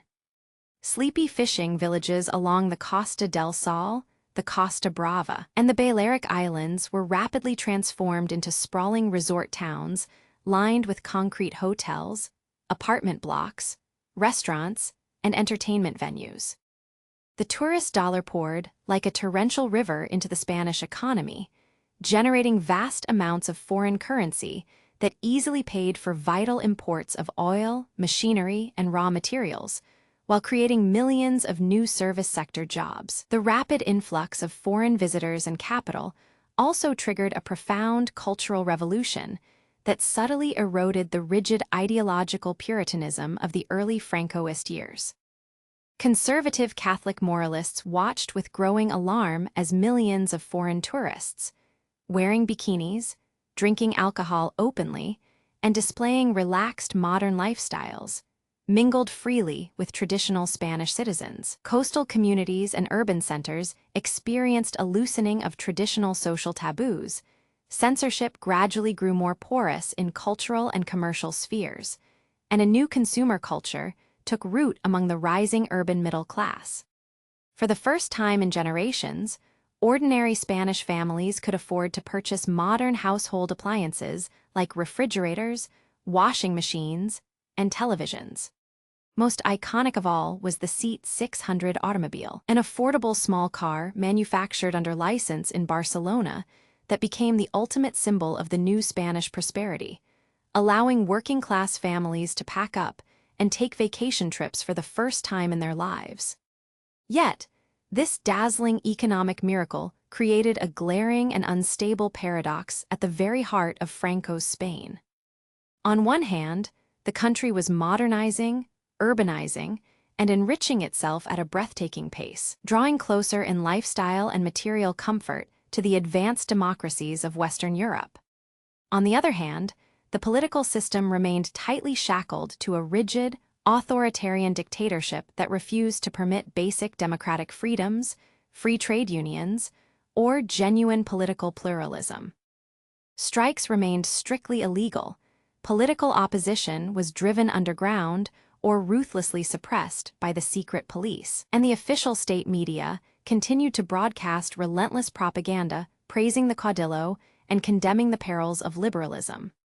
Francisco Franco viewed the economic transformation as a triumph of his personal rule, proof that a strong, centralized state could deliver modernization without political chaos. But beneath the glittering surface of skyscrapers, packed highways, and sun-drenched tourist beaches, a new generation of educated, affluent Spaniards was quietly growing up. A generation that had no memory of the Civil War, felt increasingly stifled by backward political restrictions, and was beginning to wonder how long an archaic dictatorship could coexist with a modern, thriving economy. The glittering facade of the Spanish miracle could not permanently mask the deep political and social fractures running through Franco's Spain. As the 1960s bled into the turbulent 1970s, the profound paradox of a rapidly modernizing industrial economy, bound by an archaic, rigid dictatorship, became impossible to sustain. Beneath the surface prosperity of packed tourist beaches, new automobile factories, and swelling urban skylines, a powerful current of underground opposition began to swell. This resistance was no longer confined to the aging veterans of the Civil War or the silent exiles abroad.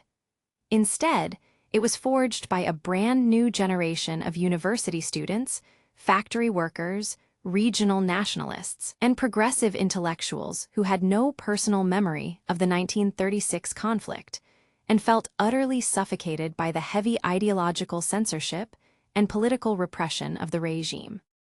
The government of Francisco Franco, which had long relied on brute force and the promise of material comfort to keep the peace, suddenly found itself confronting an energetic, multifaceted internal threat that adapted to every attempt at suppression. The earliest and most vocal centers of this underground dissent emerged within the hallowed halls of Spain's prestigious universities, most notably the University of Madrid and the University of Barcelona.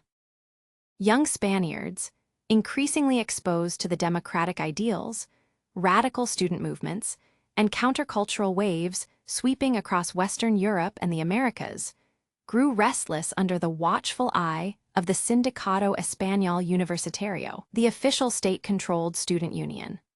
Throughout the mid-1960s, campus courtyards transformed into breeding grounds for political activism, clandestine meetings, and passionate debates about freedom, democracy, and social justice. Defying severe government bans, students organized unauthorized assemblies, distributed mimeographed pamphlets criticizing the Caudillo, and staged walkouts that frequently brought them into violent direct conflict with the brutal riot police, known colloquially as the Grises due to their distinct gray uniforms. When the authorities responded by expelling student leaders, shutting down entire academic departments, or sending secret police into lecture halls to make arrests, the backlash only fueled greater radicalization, turning ordinary university classrooms into front lines of ideological resistance against the authoritarian state. Parallel to the student uprisings, a powerful and increasingly militant labor movement began to take shape within the rapidly growing industrial centers of the country. Despite the absolute illegality of independent trade unions and the strict constitutional ban on strikes, Spanish workers grew increasingly frustrated by low wages, grueling factory conditions, and the skyrocketing cost of living in urban areas. Out of this frustration emerged the Comisiones Obreras, or workers' commissions. Conceived as underground, grassroots organizations operating right beneath the noses of regime officials and the official state syndicates. These committees coordinated workplace grievances, organized subtle slowdowns, and planned illegal wildcat strikes in major manufacturing plants, shipyards, and coal mines across Asturias, the Basque Country, and Madrid. When thousands of industrial workers walked off the assembly lines in synchronized protest, they struck at the very economic engine that Franco's technocrats had worked so hard to build. The regime's security forces responded with characteristic severity, arresting labor leaders, dispatching leaders to remote internal exile, and deploying batons and tear gas to break up picket lines.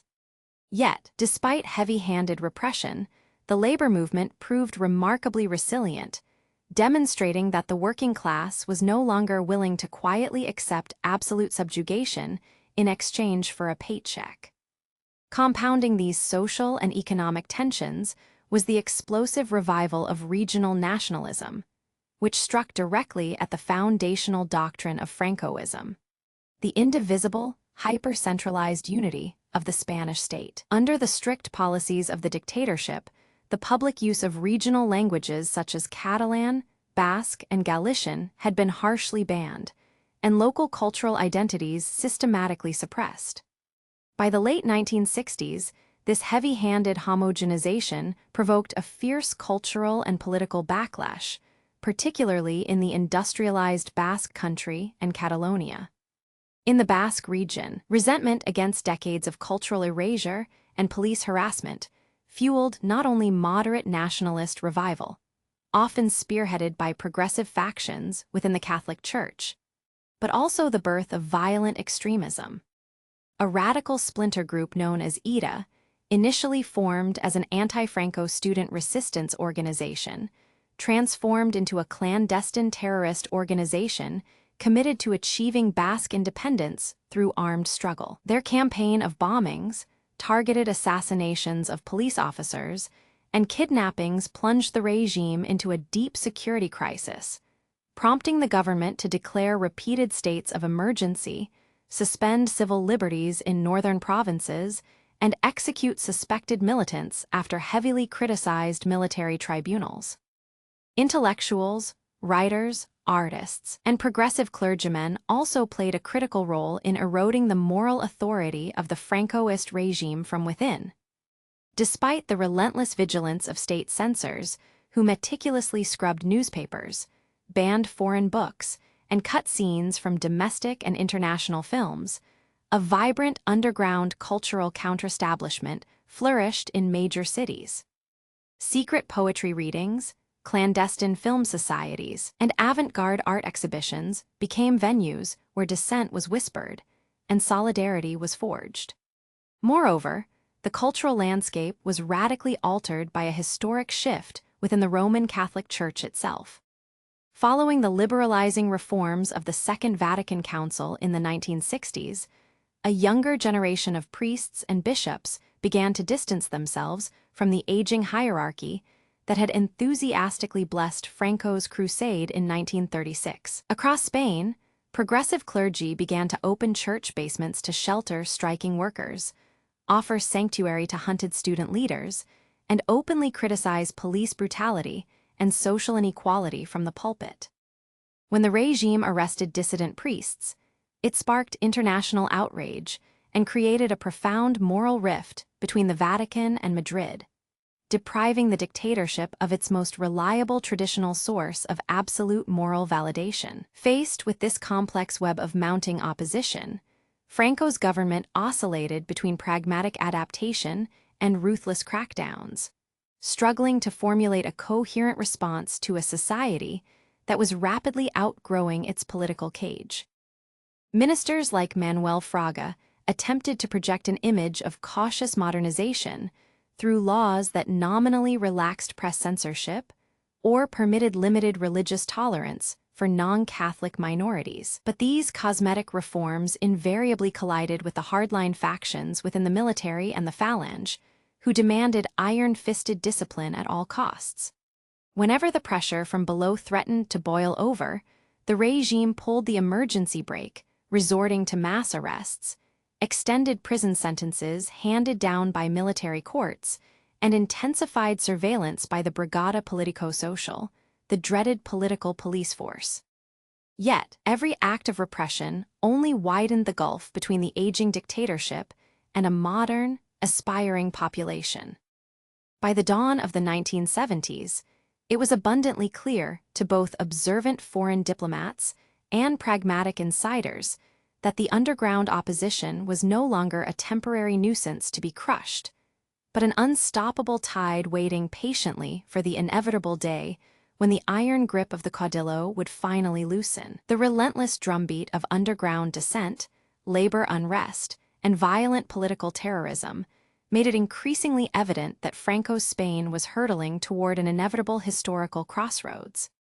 Yet, the most acute and paralyzing anxiety gripping the regime in the early 1970s did not stem merely from the streets below, but from the advancing age and decaying physical health of the man who had held the absolute center of power for nearly 4 decades. Francisco Franco, the unyielding caudillo who had survived civil war, international isolation, and World War, was now an elderly man in his late 70s, his once formidable energy visibly drained by the immense physical toll of ruling an increasingly complex and restless modern nation. As the infirmities of old age began to cloud his daily routine, the question of what would happen to Spain the moment he drew his final breath transformed from a whispered concern among diplomats into the single most dominant, destabilizing obsession of national life.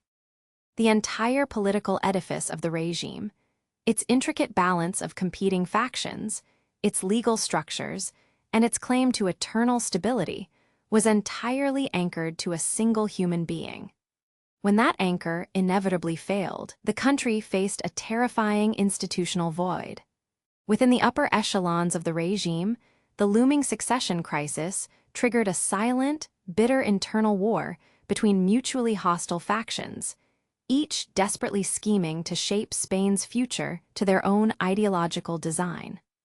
On one side stood the staunch ideological hardliners, often referred to as the bunker, who viewed any talk of political evolution as a treasonous betrayal of the 1936 nationalist crusade. Gathered around the phalange, entrenched within the state syndicates, and heavily represented among the senior leadership of the armed forces, these orthodox Francoists demanded absolute continuity. They insisted that upon Franco's death, the authoritarian system must remain completely intact, with state power preserved through strict security measures, ideological conformity, and the iron fist of military discipline. They viewed the modernizing reforms of the 1960s with deep suspicion, convinced that any opening of the political system would inevitably unleash communist subversion and plunge Spain back into the catastrophic chaos of the Civil War. Opposing the bunker was a rising, pragmatic coalition of technocrats, economic modernizers, and reform-minded bureaucrats who recognized that a 20th-century industrial economy integrated into Western financial markets could not indefinitely survive under rigid, archaic political isolation. Many of these modernizers were associated with Opus Dei, the influential Catholic secular institute, whose members had dominated key economic ministries during the Spanish miracle. They argued that for the regime to survive Franco's eventual demise, it had to institutionalize itself, shed its crude fascist optics, and evolve into a stable, technocratically managed authoritarian monarchy. They believed that by fostering sustained economic growth, expanding the middle class, and gradually building administrative institutions, the state could secure a peaceful transition of power that would protect both capitalist enterprise and traditional conservative values without requiring the perpetual exercise of raw terror. At the center of this gathering storm sat Franco himself, who, true to his lifelong tactical style, maintained absolute silence, played factions against one another, and delayed making definitive decisions until forced by circumstance. For years, the official legislation governing the succession remained ambiguous, fueling endless speculation in Madrid cafes and foreign embassies alike.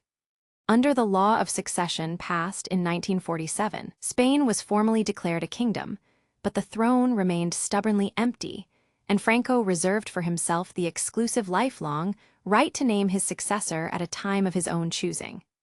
As his health visibly faltered, speculation ran rampant. Some ultra-traditionalists promoted the Carlist pretenders, while others whispered about alternative military figures. However, Franco's long-term strategic vision had always centered on restoring the traditional Bourbon monarchy, provided it could be molded to guarantee the fundamental principles of the movement. The focal point of this dynastic gamble was young Prince Juan Carlos de Bourbon, the grandson of the exiled King Alfonso Roman XIII. Years earlier, Franco had orchestrated a plan to bring the young prince to Madrid, personally supervising his education, military training, and political indoctrination under the watchful eye of regime minders. The Caudillo intended for Juan Carlos to serve as a docile instrument of continuity, a royal figurehead whose presence would legitimize the regime and ensure that the structures of Francoist Spain would endure unchanged for generations to come. Yet, this strategy was fraught with intense friction. Traditional monarchists viewed Juan Carlos as an illegitimate usurper because his father, Don Juan, the rightful heir to the throne, was still alive and living in bitter exile in Estoril, Portugal. Meanwhile, the hardline bunker openly distrusted the young prince, suspecting that behind his polite military demeanor lay secret, dangerous sympathies for Western-style liberal democracy.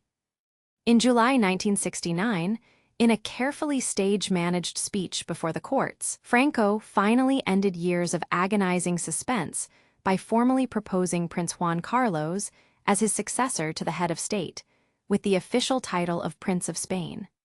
The announcement sent shockwaves through the political establishment. For Juan Carlos, accepting the designation placed him in an agonizingly impossible position. To secure his eventual accession, he was forced to swear public allegiance to the fundamental principles of the national movement, standing shoulder to shoulder with the aging Caudillo on official balconies, while millions of Spaniards watched with a mixture of skepticism and hope. Behind closed doors, however, the young prince maintained quiet, discreet channels with democratic opposition leaders, moderate politicians, and European diplomats, slowly preparing himself for a radically different future than the one Franco's hardliners intended. The profound tensions surrounding the succession were further exacerbated by the escalating physical decline of the Caudillo. By the early 1970s, Franco's public appearances revealed a frail, slow-moving octogenarian whose voice had grown weak and whose legendary capacity for sustained concentration was visibly failing.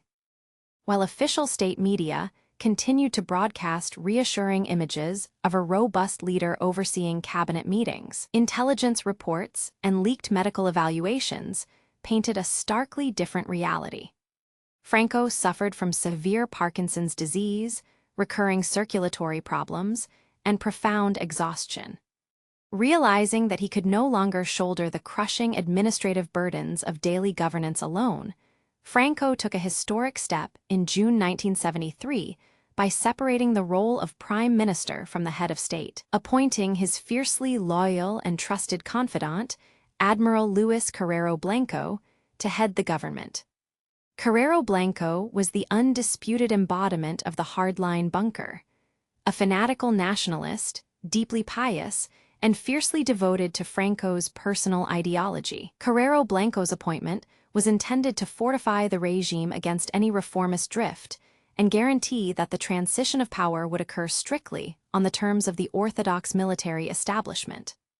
Under his brief but heavy-handed leadership, the government cracked down even harder on underground labor unions, student protesters, and progressive clerics, signaling that the regime intended to maintain its iron grip right up to the final moment. Yet, the accelerating momentum of history could not be halted by executive decrees or secret police dragnets. The deep uncertainty hanging over the country created a pervasive sense of nervous anticipation. Business leaders worried about future economic stability, intellectuals prepared for a sudden opening of cultural life, and clandestine political parties accelerated their underground organizing. Every cough, every faint tremor, and every whispered medical bulletin concerning the aging Caudillo sent ripples through the stock exchange and sparked urgent emergency meetings in foreign ministries across Europe. Spain had become a nation holding its collective breath, trapped in the strange, tense twilight of a regime that had outlived its era, waiting patiently for the inevitable passing of the iron-fisted patriarch who had defined its entire modern existence. The final months of Francisco Franco's life played out like a slow-motion drama across the hospital rooms, corridors, and grand halls of Madrid, capturing the intense anxiety of a nation watching an era collapse. By the autumn of 1975, the physical body of the once impenetrable Caudillo was failing rapidly. Decades of absolute rule, compounded by severe Parkinson's disease, heart complications, and catastrophic circulatory failure, had reduced the 82-year-old dictator to a frail figure fighting for breath inside the walls of Madrid's La Paz hospital, and later within the heavily guarded confines of the Pardo Palace. The man who had anchored Spain's political universe for nearly 40 years was now entirely dependent on machines, intravenous drips, and a frantic medical team desperately trying to keep him alive as political pressures mounted from every possible direction. Outside the hospital gates, the atmosphere in Madrid and across the Spanish provinces was thick with a strange, heavy tension. Thousands of citizens gathered in public squares, huddled around transistor radios, or queued up to by early morning editions of newspapers, searching anxiously for any shred of genuine information amidst the steady stream of heavily sanitized official health bulletins. State television broadcast solemn updates, but rumor mills thrived in the cafes and workplaces. Foreign journalists crowded into hotel lobbies, while diplomats from Western capitals sent urgent, daily cables back to their governments, trying to gauge how the imminent death of the dictator would affect the fragile balance of power in Western Europe. Spain felt like a coiled spring, held tightly in place by decades of authoritarian habit, yet vibrating with the undeniable awareness that the threshold of a massive historical transformation was just moments away. Within the upper echelons of the regime, the physical decline of Franco triggered acute political panic and crisis. The government, nominally led by Prime Minister Carlos Arias Navarro, was hopelessly fractured between the hardline bunker elements who demanded absolute continuity and a growing faction of moderate officials who recognized that the regime could not survive the death of its founder without initiating profound, systemic reforms. Arias Navarro, a career bureaucrat caught between his loyalty to the old ways and the terrifying reality of a changing world, struggled to maintain order. Cabinet meetings turned into tense, emotionally charged shouting matches. Ministers argued furiously over how to handle soaring inflation, escalating labor strikes, and mounting pressure from underground democratic opposition groups who were growing bolder by the day. Compounding the domestic political crisis was an explosive international situation that thrust Spain onto the front pages of the global press. In the Spanish Sahara, Moroccan King Hassan Roman II was organizing the massive Green March, marshalling thousands of unarmed civilian marchers to cross the border and challenge Spanish colonial sovereignty. At the exact moment when the head of state was lying incapacitated in a hospital bed, fighting for his life, the military command faced a severe external challenge. Senior generals and cabinet ministers flew back and forth between Madrid and the border zones, scrambling to negotiate a face-saving withdrawal while avoiding a humiliating military conflict that the fracturing regime could ill afford. The coincidence of the Sahara crisis with Franco's final medical collapse underscored the profound vulnerability of a state built entirely around the personal authority of one man. Adding to the suffocating pressure were urgent security crises on the home front. Basque separatist organizations and radical left-wing terrorist cells carried out high-profile attacks against police officers and military personnel, prompting the regime to enact harsh emergency measures and military tribunals. In September 1975, despite international pleas for clemency from the Pope, European leaders, and mass protests across several capitals, the government authorized the execution of 5 convicted terrorists. These executions unleashed a wave of fierce international condemnation. European nations recalled their ambassadors from Madrid. Anti-Franco protests filled the streets of Paris, Rome, and London, and Spain found itself thrust back into a state of severe diplomatic isolation reminiscent of the post-war years. Inside the country, however, the hardline base of the regime rallied around the executions, viewing them as a defiant demonstration of unyielding strength in the face of communist subversion. Yet, no amount of police crackdowns or political posturing could stop the inexorable march of biology. By late October and November, Franco's medical condition deteriorated into a prolonged, agonizing struggle. Surrounding his bedside were his deeply devoted wife, Carmen Polo, his daughter, and an anxious circle of loyalist generals and ministers who understood that every passing hour brought them closer to the institutional abyss. The regime's propaganda machine attempted to project an image of steady control, but the medical bulletins leaked to foreign correspondents told a harrowing tale of multiple organ failures, emergency surgeries, and relentless interventions designed to prolong life at all costs. The Pardo Palace, once the secure, silent nerve center of absolute power, transformed into a gloomy theater of grief, anxiety, and frantic political plotting. On November 20, 1975, the inevitable moment finally arrived.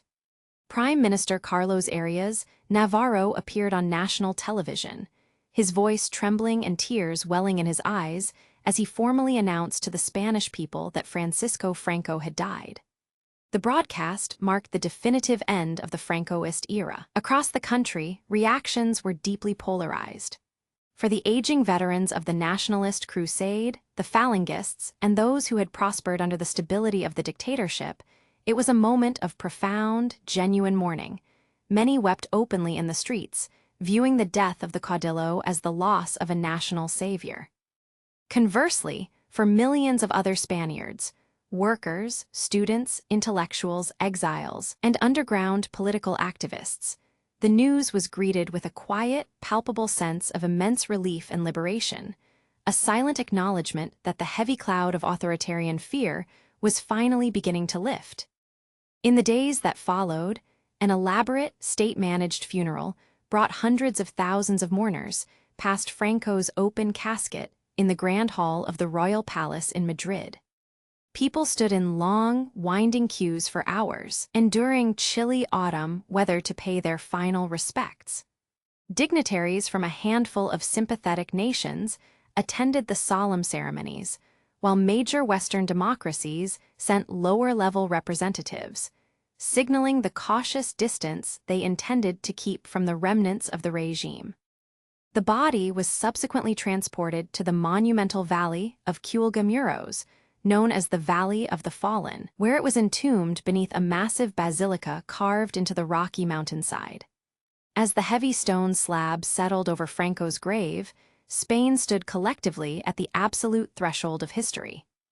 The iron-fisted patriarch who had defined the nation's destiny through civil war, world war, and 4 decades of authoritarian rule was gone, leaving behind a complex, heavily industrialized, yet politically traumatized country. The monumental question that had haunted Madrid's cafes, foreign embassies, and cabinet rooms for years was no longer a theoretical debate for the future.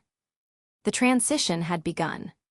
Prince Juan Carlos prepared to take the oath as king, and an expectant, eager, and apprehensive nation braced itself to step out of the dark shadow of dictatorship and forge an uncertain, hopeful path toward democracy. The shadow that Francisco Franco cast over Spain did not vanish the moment his body was entombed beneath the cold granite of the Valley of the Fallen.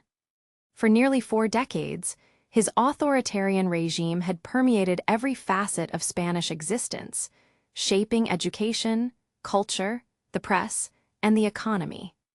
Yet, as the heavy stone slab settled into place in late November 1975, the immense vacuum left by the dictator immediately set in motion a profound and historic transformation. Spain stood at a critical historical crossroads, forced to confront the legacy of a bitter civil war, decades of political repression, and the urgent, irrepressible desire of its people for freedom, democracy, and national reconciliation. The immediate responsibility of guiding the nation fell upon King Juan Carlos I, whom Franco had designated years earlier as his successor. While many hardline elements within the Francoist establishment and the military expected the young monarch to maintain the authoritarian status quo, Juan Carlos and his circle of reformist advisors had a different vision. They recognized that a modern European nation could no longer sustain a closed dictatorship.